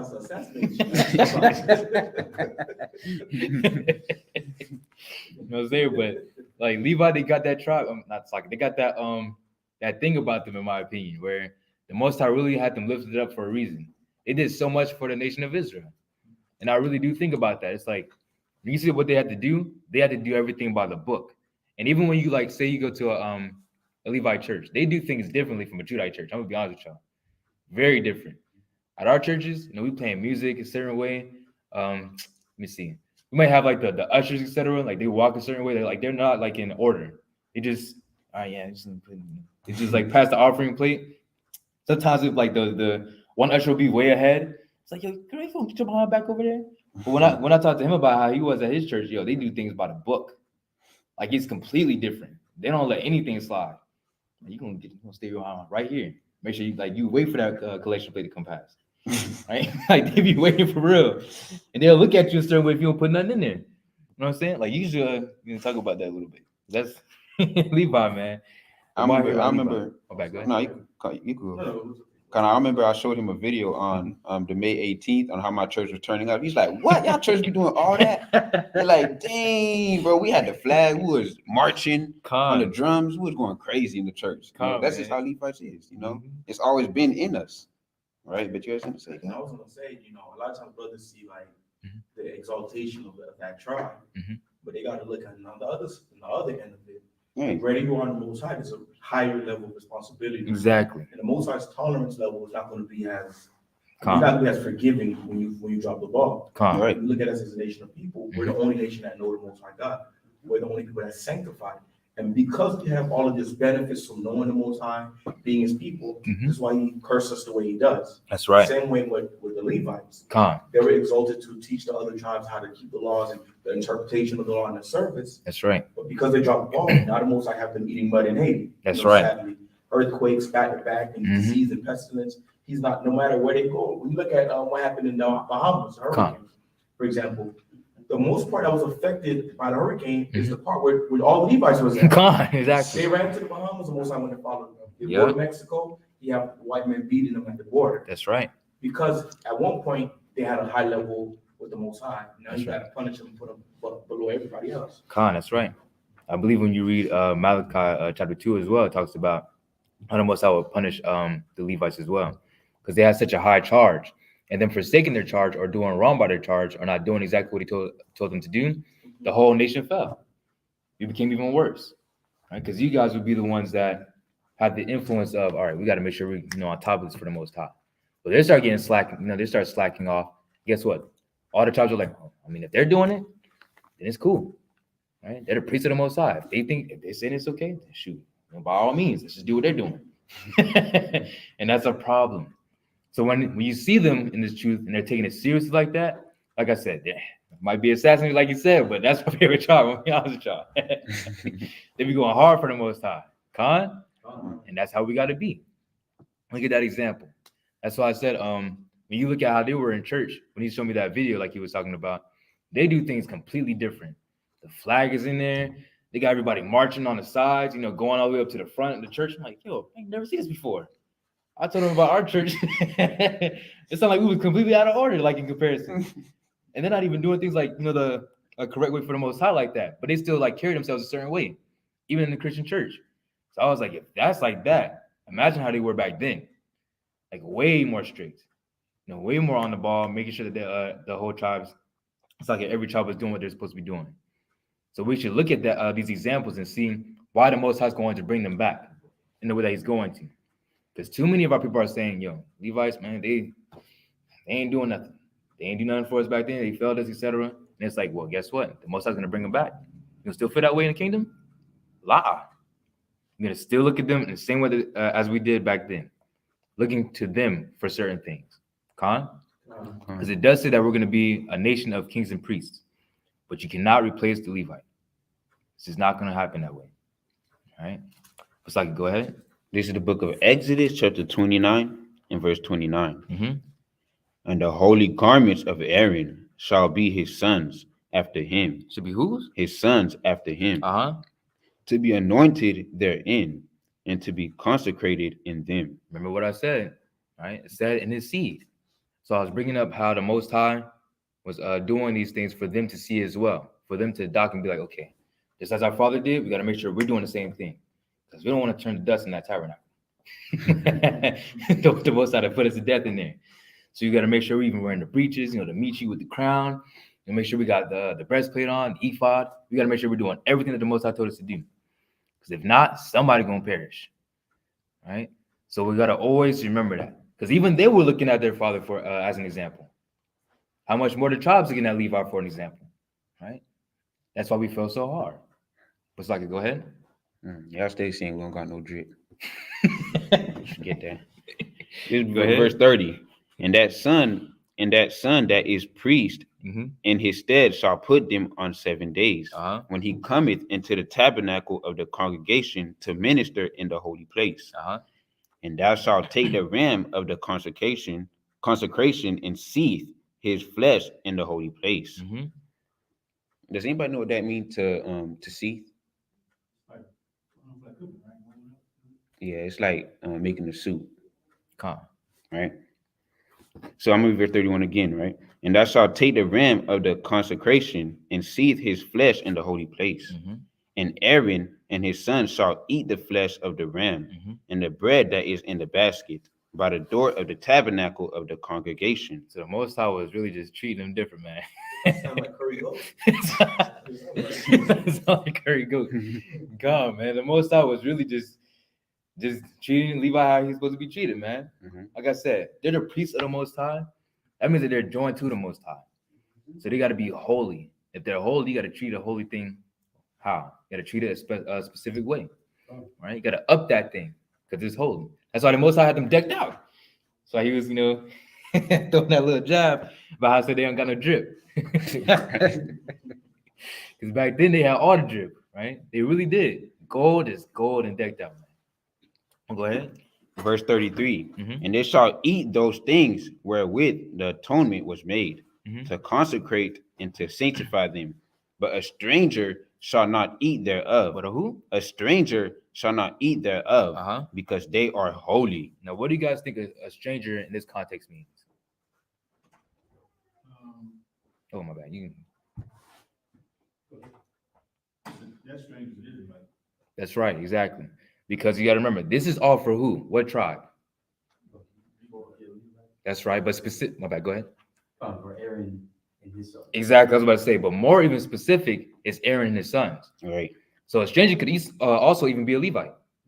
So it's really saying, listen, no one else can eat this. No one else should be doing this. It should be y'all. Anybody else will be considered a stranger. All right. So keep that in mind as well. Go ahead. Verse 34.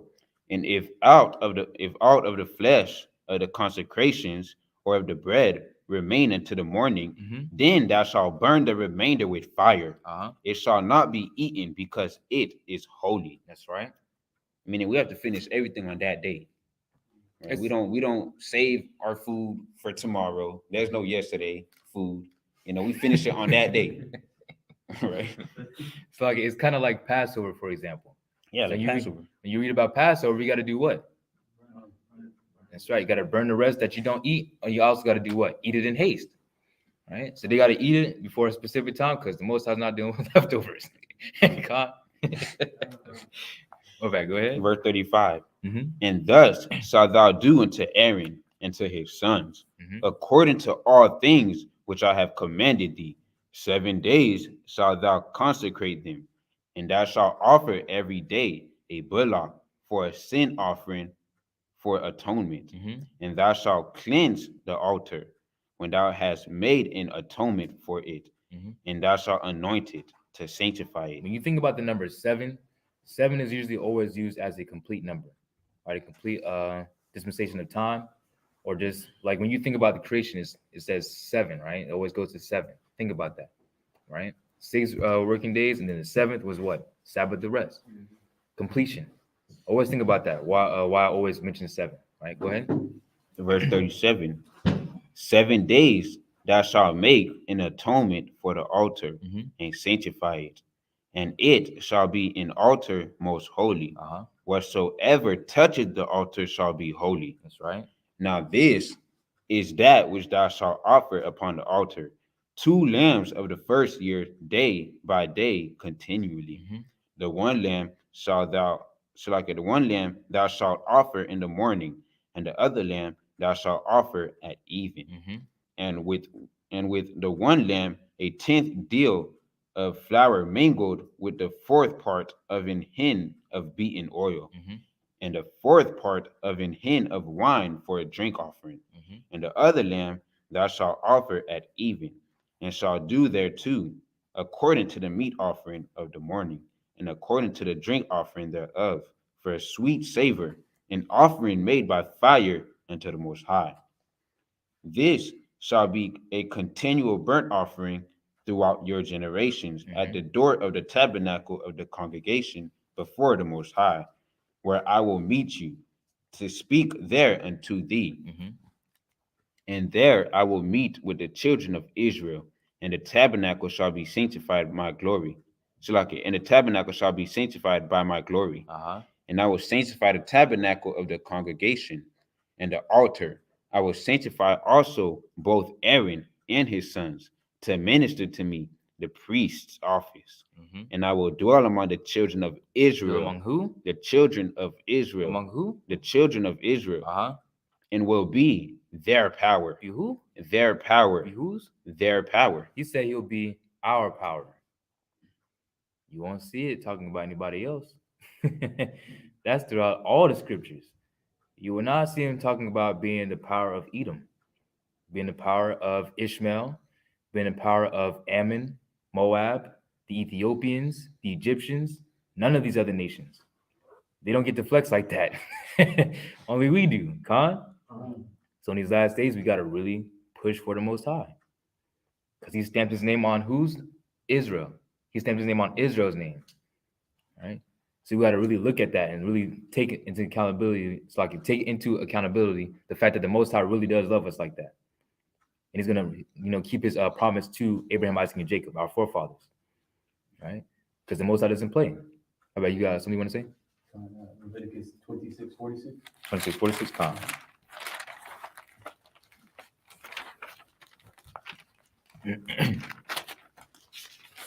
This is book of Leviticus, chapter 26 and verse 46. Mm-hmm. Say calm when y'all got it.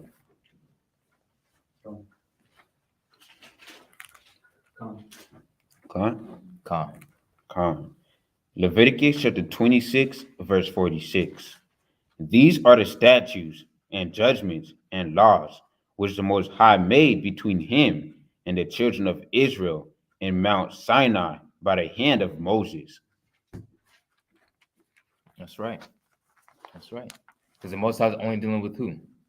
It's only dealing with the children of Israel. Right? All these things, the ordinances that the Most High gave unto us, he gave it to Israel.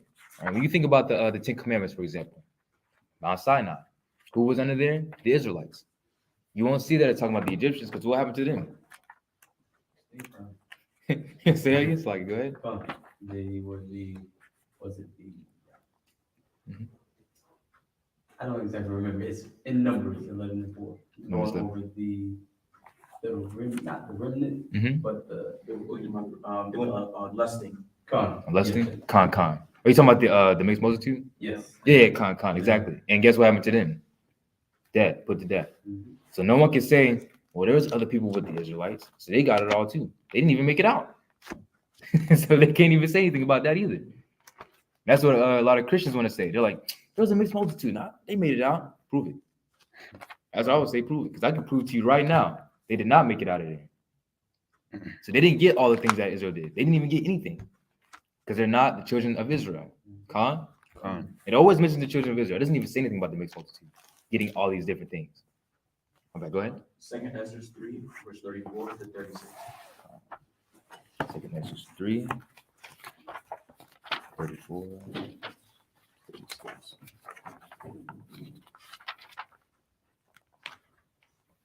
Second Ezra chapter 3, verse 34. That'll be in the Apocrypha, page 32. Starting at 32. That'll be in page 17 in the Apocrypha. Say calm when y'all hear. Con? All right, con. 2nd Ezra chapter 3, verse 32. Or is there any other people that knoweth thee beside Israel? Or what generation have so believed thy covenants as Jacob? Ooh. And yet their reward appeareth not, and their labor have no fruit. For I have gone here and there through the heathen, and I see that they flow in wealth, and think not upon thy commandments. So when our people see that these other nations have a lot of wealth, a lot of money, a lot of riches, right? Even their children are prospering. They're like, yo, Abba. It's sitting by like, Abba, we're the only ones that know you, and we don't even get our reward. Where's our reward at? Right? Because you dealt with us in Sinai. Right? You dealt with us as a people in the wilderness. But when we look at these other nations who didn't even do anything for you or with you or anything like that, they seem to be wealthy. Why is that? All right, continue. Go ahead. Verse 34. Weigh thou therefore our wickedness now in the balance, and there's also that dwell in the world. And who's also?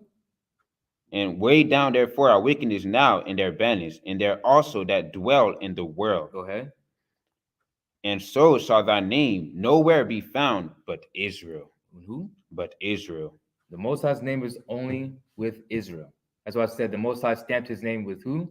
With the Israelites. Right? These other nations, they can't say that. They can't boast and say that the Most High is for them. That the Most High was with them, that he walked with them, that he blessed them, gave them all kinds of substance. The Most High did that for us. Right? The Most High did all these things for Israel. And just for him to say, yo, what's going on? Like, all these other nations, they got wealth. Where's our wealth at? Got to remember, we went off from the Most High. It's because we went off from the Most High, what? We didn't have the blessings that the Most High promised to us. That was the problem. So we got to always remember that. Because we look at these other nations and we do get jealous of them, low-key. It's like, yo, I can't wait till we get next. I know, I'll be itching for it. You know what I'm saying? Especially when you think, exactly, they about to get it, man. My bad, go ahead. Verse 35.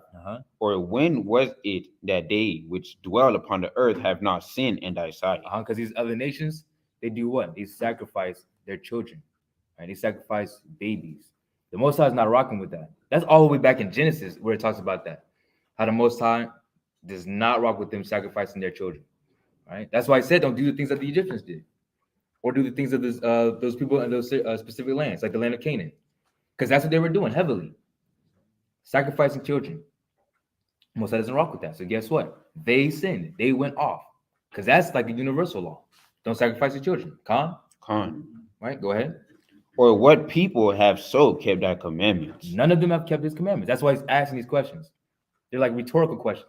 Like, what people on earth have kept your commandments? None, except for us. We were the only ones given your commandments. We know that we've broken them, but we were the only ones given them, so that means that we're the only ones that actually kept them at some point, right? So that's what he's really asking and saying. Go ahead. Verse 36. Thou shalt find that Israel by my name. By name, go ahead. So like thou shalt find that Israel by name hath kept thy precepts, but not the heathen. Ooh, but not who? But not the heathen. Not the heathen. They do not keep the laws of the Most High. They can't even say they keep the laws of the Most High. That'd be a lie. Right? That'd be a big lie. These other nations can't say that they have the Most High because we were the ones given the laws. Let me get Psalms 15:5 real fast, because I love to prove that we are the saints of the Most High. Because in Christianity, they'll say we're all saints of God in here. Everybody, we should just join hands. We're all saints. Let's see what the scriptures say. So I can move for everybody. Psalms 15:5. Say call when y'all have it.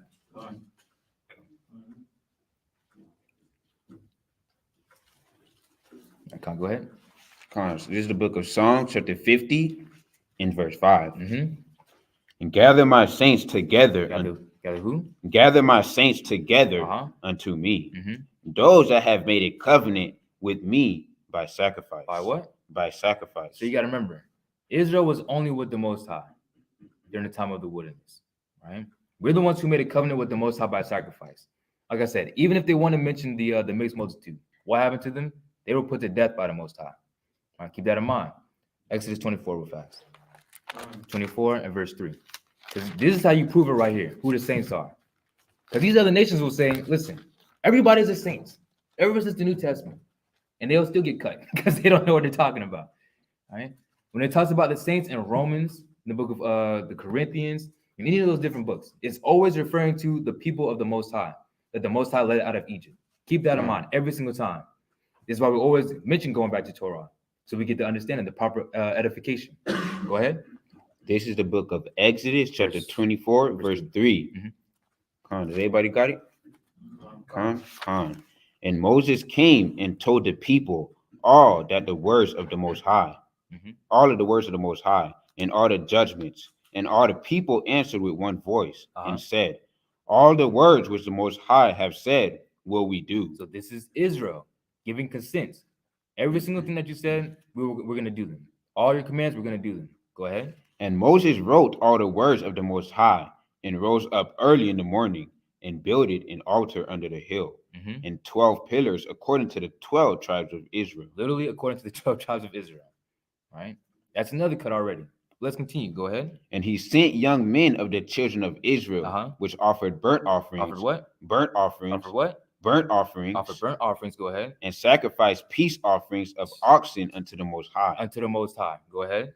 And Moses took half of the blood and put it in basins. And half of the blood he sprinkled on the altar. And he took the book of the covenant. The what? The book of the covenant. He took the book of the covenant. Go ahead. And read in the audience of the people. Who's the people? The Israelites. Go ahead. And they said, all that the Most High have said will we do, and be obedient. No other nation said this. This is the Most High dealing with us right here. All right, go ahead. Last scripture. And Moses took the blood and sprinkled it on the people. He did what? And Moses took the blood and sprinkled it on the people. Moses took the blood and sprinkled it on the Israelites. Go ahead. And said, behold, the blood of the covenant. The blood of the what? The blood of the covenant. Go ahead. Which the Most High have made with you. With who? With you. With who? With you. With the Israelites. Go ahead. Concerning all these words. So these are the people that made a covenant with the Most High, right? A sacrifice. These are the people, and this is the proof right here. They can't prove it's them, the heathen. They can't prove it, right? So that's cold cut, and that's just right there. Con?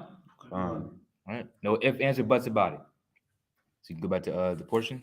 I got actually one last precept, right? Con. The book of Joshua, chapter 1, verse 8.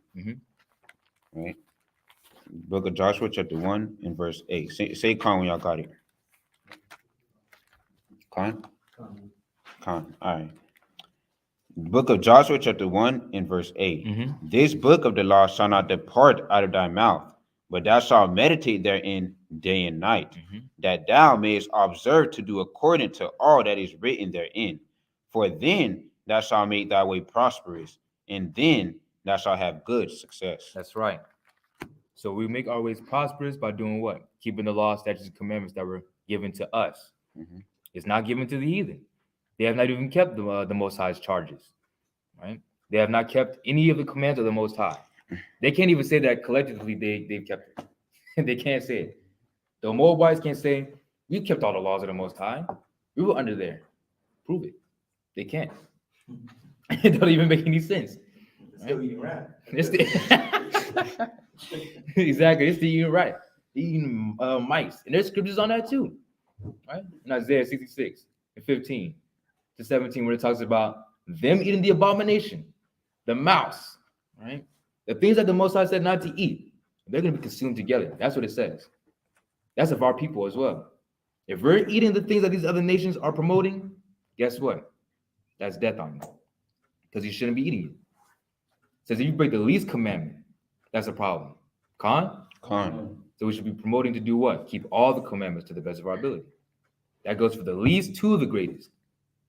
Looks like you can go back to the Torah portion. Torah portion. Exodus chapter 29 and verse 45.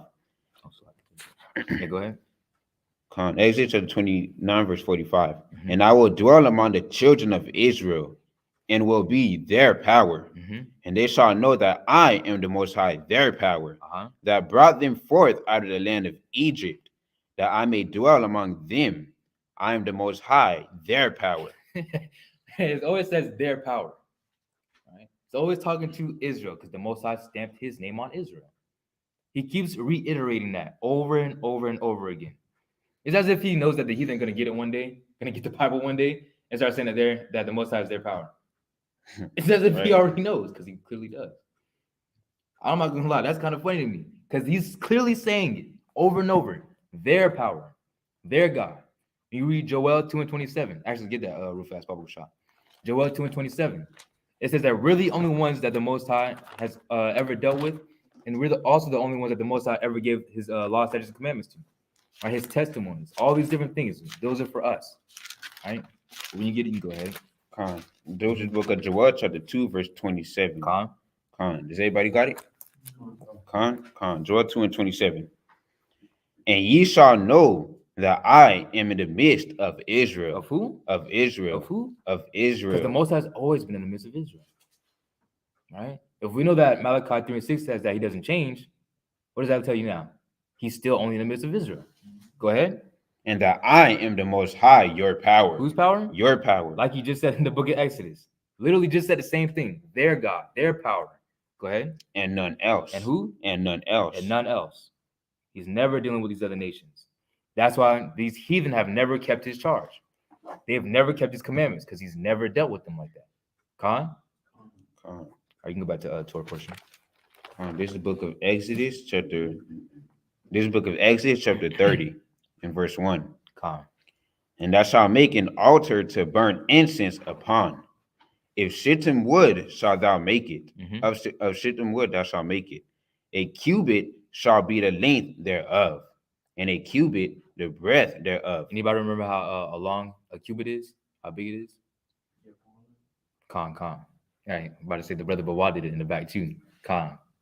All with the forearm, right? Go ahead. Exodus chapter 30, verse 2. A cubit shall be the length thereof, and a cubit the breadth thereof. 4 squares shall it be, and 2 cubits shall be the height thereof, and the horns thereof shall be of the same. And thou shalt overlay it with pure gold. With what? With pure gold. Was that pure gold again? Right? Go ahead. The top thereof, and the sides thereof round about, and the horns thereof.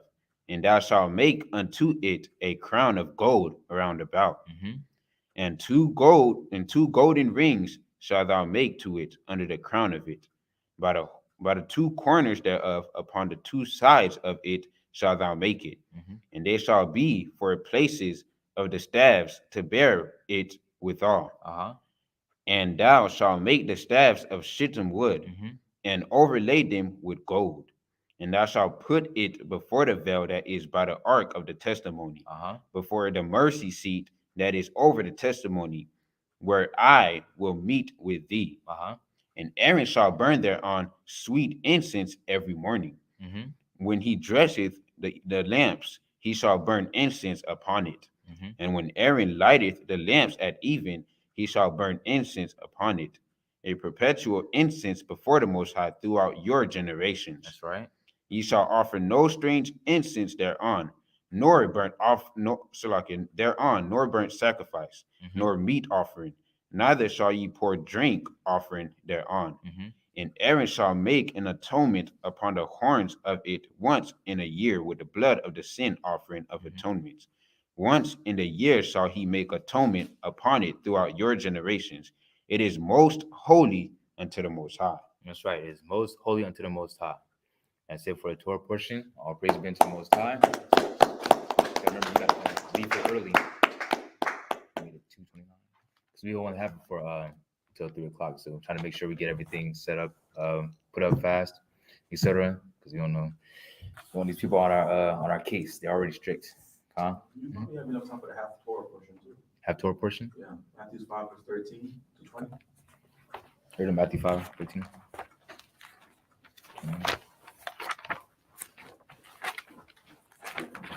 Let's get that. Matthew 5, 13 to verse 20. This is the book of Matthew, chapter 5, verse 13. Ye are the salt of the earth. You're what? Ye are the salt of the earth. So the Israelites, we are the salt of the earth. Right? We are multi-talented. We are a very special, different kind of people. Right? When you look at our people, we excel at everything that we do. That goes for, of course, both the righteous side and sadly, even on the wicked side. Right? But we just excel at everything that we do. We're just a different people like that. Right? So in that case, we are the salt of the earth. That's why these other nations, they look at us and they're like, yo, I wish we were as talented as them. That's honestly how they feel, low key. Because when you look at us in like the music industry, for example, we're the best dancers, right? We're the best well-dressed, right? The best singers, right? We have the best everything. We just got that sauce. That's what we like to call it. We got that sauce, right? That drip. That's what we call it. You got that drip, man. We're a different type of people. Go ahead. Ye are the salt of the earth. But if the salt have lost his savor, if the salt has lost its savor, go ahead. Wherewith shall it be salted? Wherewith shall it be salted? Right? Once we start going off from the Most High, because when we were the salt of the earth before, we were doing what? Keeping the laws, statutes, and commandments. Now that we lost that sauce, right? We started going off from the Most High. Now the earth is at what? Chaos. Has a lot of chaos. There's a lot of corrupt things going on the earth. That's why when we come back to the Most High, guess what? We get our stuff in order. Because we are the Most High's portion, and then us being the Lord's portion, guess what? The Most High cares for us in the way to, get us back on track. That's why He's doing all these things for us in these last days. Matthew chapter 5 and verse 13. Go ahead. It is thenceforth good for nothing, but to be cast out. But to be what? To be cast out, and to be trodden under foot of men. Now, when you look at us right now, we're not in the land of Israel right now, right? We were over there being the salt of the earth, right? Keeping that land holy, doing the will of the Most High over there. But once we lost our salt, once we lost that sauce, once we started going off from the Most High did what? He cast us out of that land, right? Now it honestly is trodden underfoot by all these other nations. You got the Gentiles over there, right?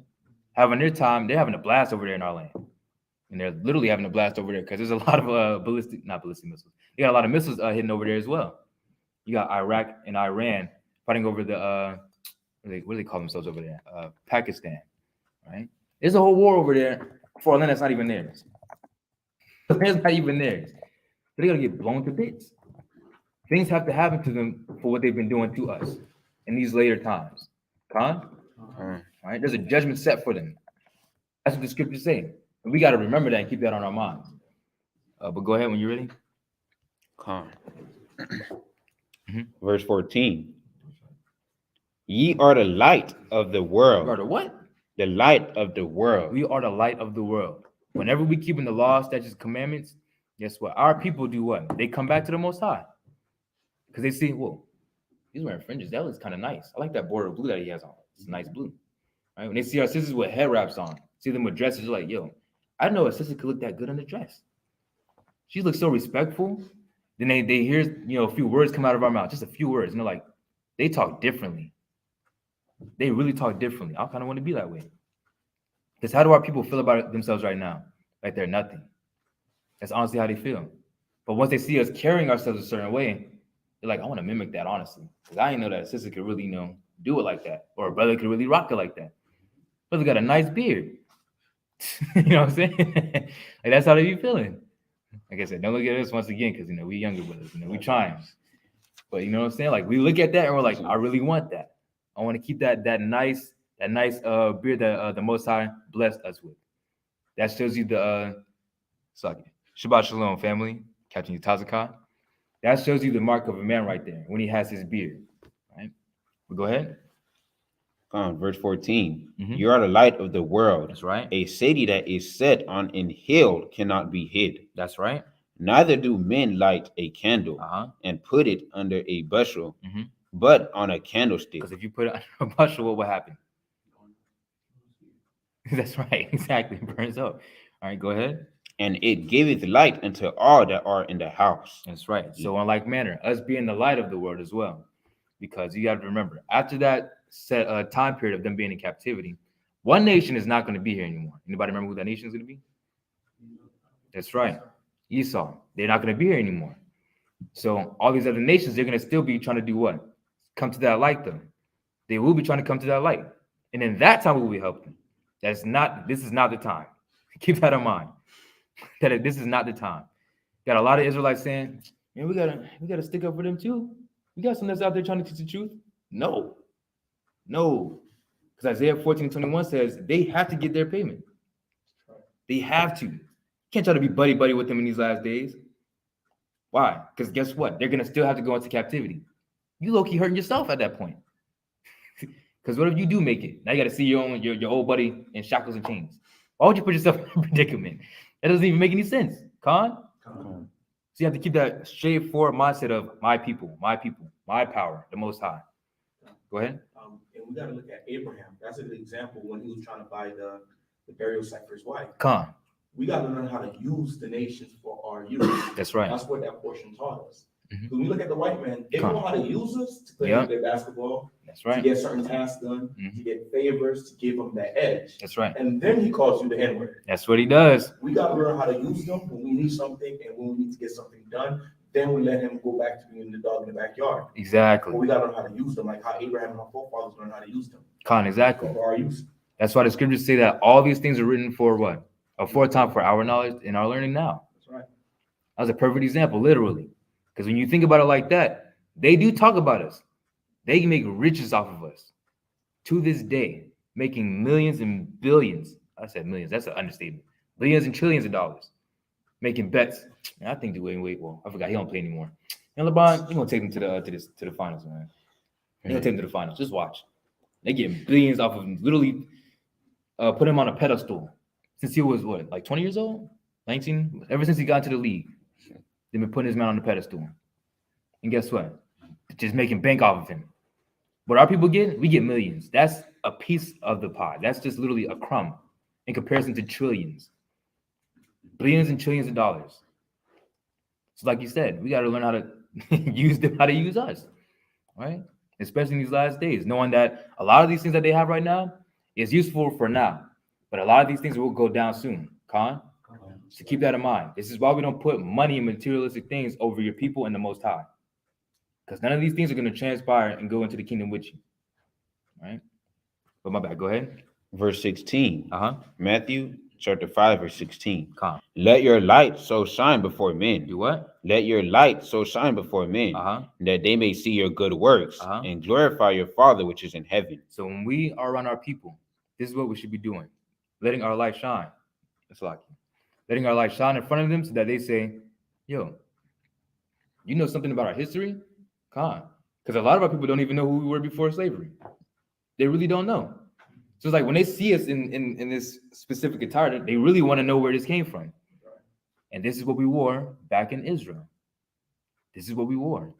We were given the commandment in Deuteronomy and Numbers. And they're like, wow, I never knew that. Just that bit of information. They go on a searching spree about who we were before, and they start changing their life around. Just that little seed got planted, and that was it. So you got to let your light shine. Show them those good works. Showing them how we give alms to our people, the poor of our people, doing right by our people, loving one another, because that's rare to our people. It truly is. Or the scriptures talk about how the love of many shall wax cold. That's right. So we got to be the opposite of that. Con? Go ahead. Verse 17. Mm-hmm. Think not that I am come to destroy the law. One of my favorite scriptures right here. Go ahead. Or the prophets. Uh-huh. I am not come to destroy, but to fulfill. To do what? But to fulfill. So he did not come to destroy the laws of the Most High. That wouldn't even make any sense. Right? What did he come to do? To fulfill. What is he talking about right there? Anybody want to take a stab at it? All what was said in the Old Testament, he had to actually do. That's right. Concerning his death, burial, his resurrection, right? He came to fulfill. He never said he came to destroy the laws of the Most High, the laws of the prophets. Because if you look at the laws, what do they do once again? They show the benefit. They show us how to treat one another and how to praise the Most High, how to do everything for the Most High. If you take that away, now we're in darkness. Now we're sinning willfully. Because then you hear about the laws of the Most High, and you're like, man, I don't feel like trying to get up and go to Shabbat service. I'm going to make that money on an extra day. It doesn't even make sense to me to just, this money is here right now. I can't see God. And that's a problem. Because you got a lot of our people that actually think like that. So we got to take them out of that mindset. Show them the future. Show them that future path, and which is what? The kingdom of heaven. Right? That's what we should all be striving for. All right. Is that it? Go ahead. No, Con. Verse 18. Mm-hmm. For verily I say unto you, till heaven and earth pass, one jot or one tittle shall in no wise pass from the law, till all be fulfilled. Has all been fulfilled, y'all? Law. So what does that mean? All the laws are in effect right now. That's right. Every single last one of them. We're still under the old covenant. You got a lot of people saying that we're different right now, that we're in the new covenant. That doesn't even make any sense. If you go into prophecy, we would have already been in Israel right now if we were in the new covenant. We both would know it. And we would both know it. Exactly. We would both know it. The scripture says that we wouldn't even have to teach one another about the laws of the Most High. It will be in our inward parts already. So that is already a cut in itself. Right? So all the laws are still in effect. Go ahead. Verse 19. Whosoever therefore shall break one of these least commandments. Anybody who breaks one of the least commandments, go ahead. And shall teach men so, he shall be called the least in the kingdom of heaven. He shall be called what? The least in the kingdom of heaven. Exactly. And you don't want to be called the least in the kingdom of heaven. Right? You want to make sure that you're doing the utmost for the Most High and for your nation. Having that high position in the kingdom of heaven. Right? Because you got to remember, we're already going to be the hegemony of the earth in that day, ruling forever and ever. Right? We're waiting for that. But you don't want to be teaching your people on this side, listen, we don't got to keep those certain laws anymore. Because guess what? You're going to have to pay for that. And you don't want that. So we got to really be pushing and striving to just wake our people up and get them back into the fold. Keeping all the laws to the best of our abilities. All right? Was that it? No, He shall be called the least in the kingdom of heaven. But whosoever shall do and teach them. Whosoever shall do and teach them, right? Go ahead. The same shall be called great in the kingdom of heaven. They will be called great in the kingdom of heaven. Why is that? Anybody? Is that a good example? I said you are an example. Oh yeah, God, exactly, right? Our people will be a good example, right? Those of us trying to keep the laws today are a good example of why the laws are so beneficial. Because when you love on your people, like I said, that's rare to our people. It's rare. And when you're being that example to your people, you see a lot of your other people waking up, doing what they're supposed to be doing. If you're trying to do the bare minimum, and you got people following after that, that's a problem. Because now you got a whole fleet of people doing the bare minimum now. That's a problem. So you got to be really pushing to do the best that you can. Because you have to remember, you are the light of the world. A lot of our people are watching you. They're seeing what you're doing. If you're doing the most, guess what? Others will start doing the most with you. That's the mindset we should have. Not to do the bare minimum or the least that we can do. All right. One more, verse 20. Mm-hmm. For I say unto you that except your righteousness shall exceed the righteousness of the scribes and Pharisees, ye shall in no case enter into the kingdom of heaven. That's right. Because you got to remember, the scribes and Pharisees, they were teaching the law, statutes, commandments. They were. Right? Anybody can attest to that. Even Yahawashi said that himself. But he said, don't do what they were doing. Because they were not doing what they were talking about.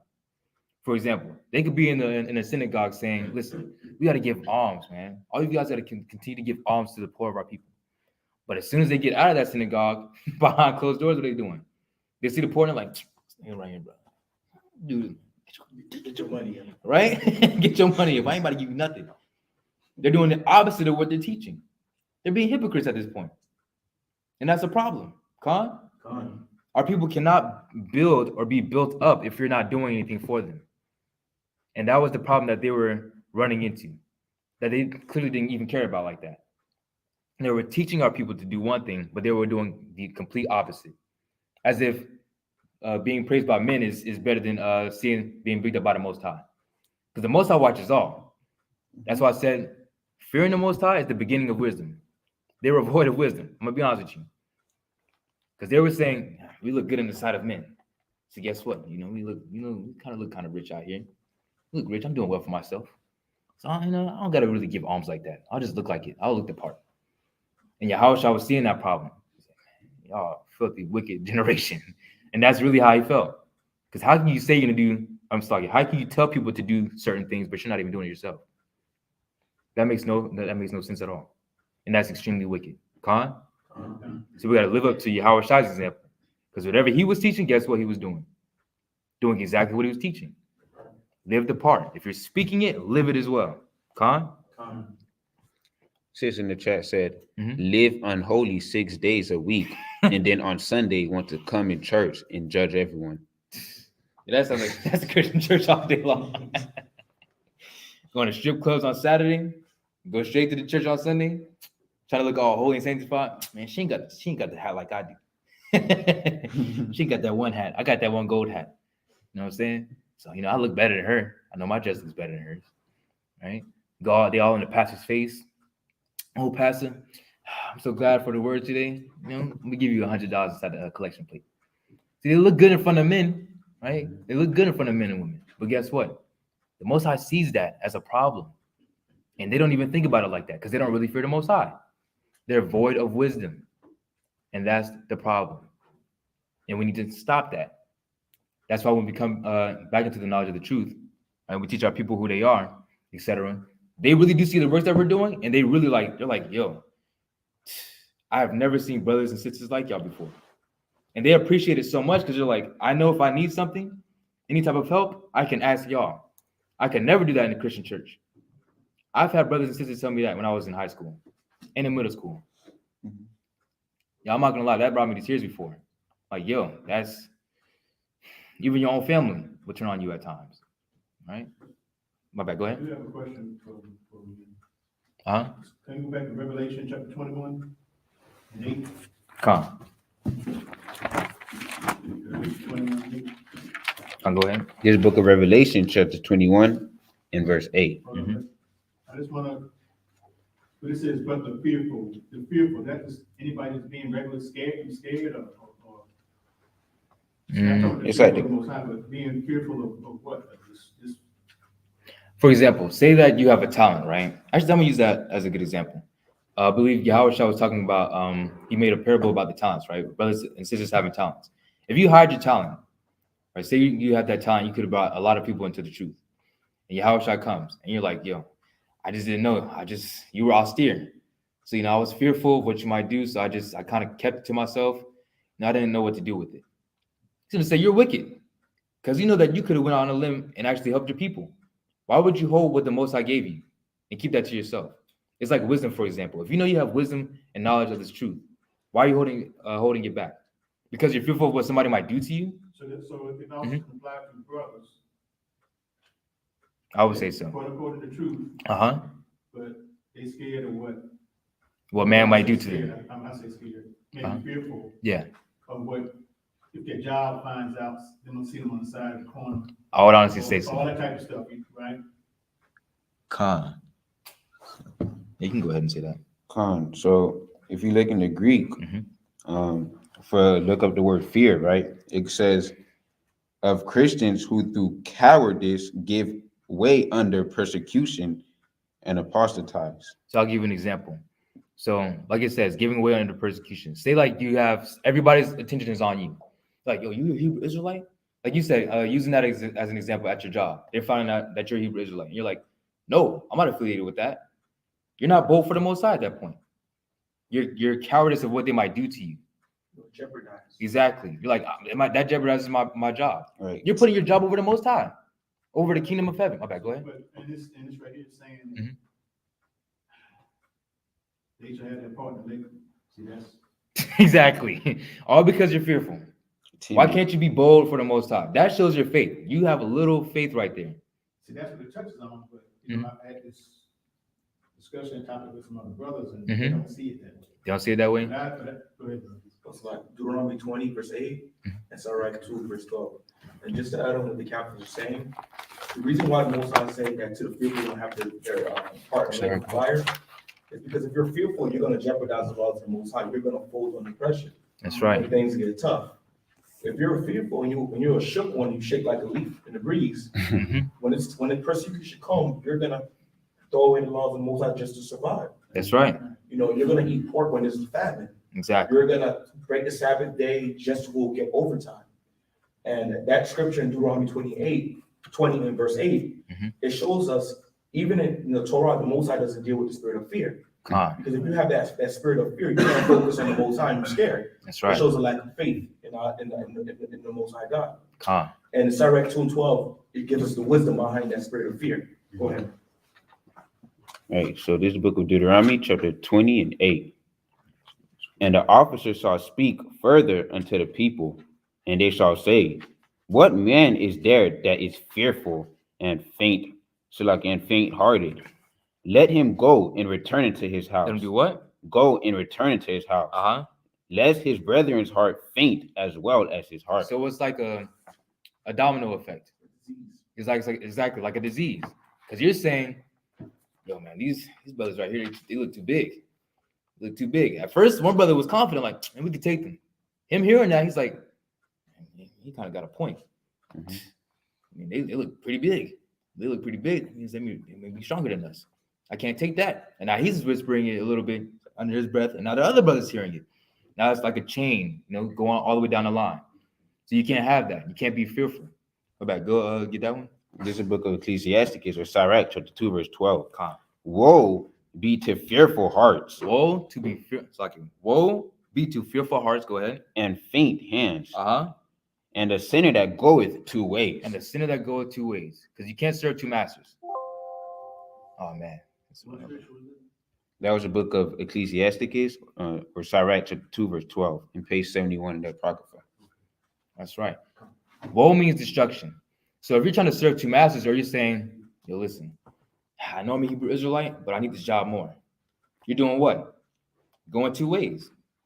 You can't be double-minded in this truth. You have to be all for the Most High in your people, or not at all. Because even Yahawashi said that he doesn't like a lukewarm person. You can't be lukewarm in this thing. You got to be all in for the Most High. You can't be faint-hearted. You can't be fearful. And that's why it says that. Right? Appreciate it. Calm. Anything else? Anybody?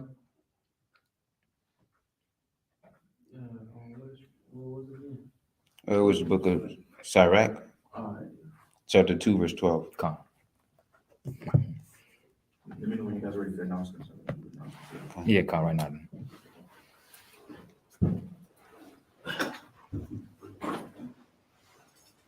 Oh, it's later than I thought. Okay, calm. Okay. It's good. All right, let's give the Most High a round of applause. All praise be to the power of Abraham, Isaac, and Jacob. First, I want to say, give the Most High a round of applause for the powerful service by the young brothers. So the announcements for this week and this Shabbat. We'll be holding the Feast of Purim tomorrow at 6 p.m. for the opening and the closing on Monday at 6 p.m. at 911 Clover Court, Grovetown, Georgia. So I'm also going to post the screenshot of the address and the D. Lot of Zion, Georgia WhatsApp. Is everybody here in the WhatsApp? Nah. I gotta get. You gotta get it? You gotta get it, sis? No, but I can download it. Okay, so if you guys can download it today, possibly, allow me to get you guys your number, or maybe Boaz have your number. I can add you guys to the WhatsApp, and you guys will see information for the address and the times, etc. Okay. So tonight we're also gonna go live for the Feast of Nicanor. So if you guys want to tune in for that service, it'll be live at 8 p.m. tonight, or no, about 7 p.m. tonight. Okay. Give me one moment.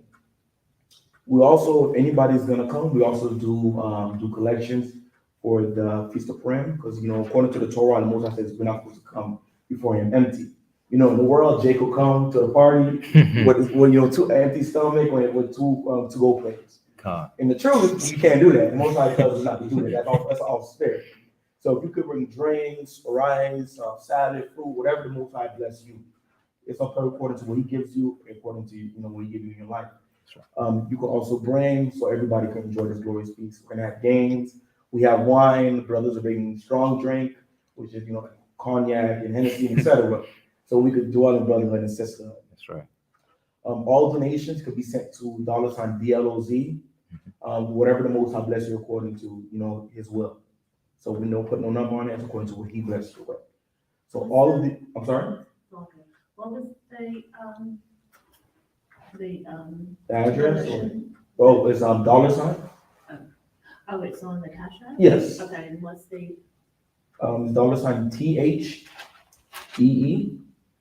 $THEELOZ. So just so everybody could be aware, we don't not use donations so these brothers can have Maybach. Exactly. We don't do that. These donations are not used to trips to the Bahamas. None of that. These donations are used to get the service of the Most High done, or if there's anything that's going on amongst the body. If anybody loses a house, have issues with their car, and we have the means, we provide it to the people. And that's according to Torah. This is why we gave tithes to the temple, to help the people that don't have, or that's going through things. So does anybody have any questions, any concerns for us? I think that's all our announcements for today. No? Okay. All praise be to the Most High. Let's do the praise and you guys do the closing prayer.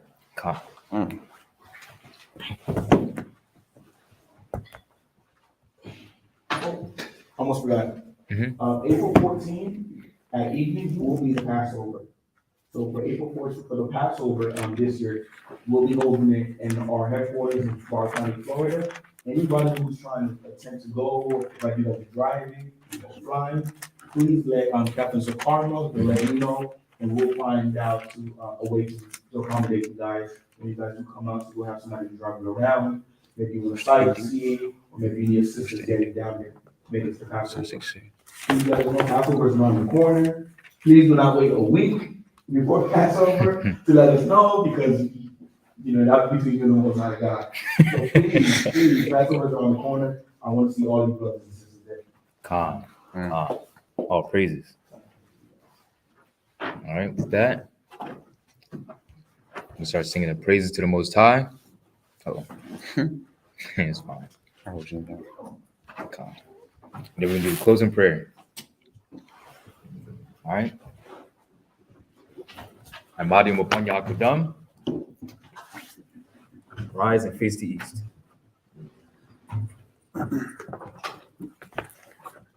right, this is Psalms 67. Repeat after me. Yahawah be merciful unto us. Yahawah be merciful unto us. And bless us. And bless us. And cause His face to shine upon us. And cause His face to shine upon us. Selah. Selah. That thy way may be known upon earth. That thy way may be known upon earth. Thy saving health among all nations.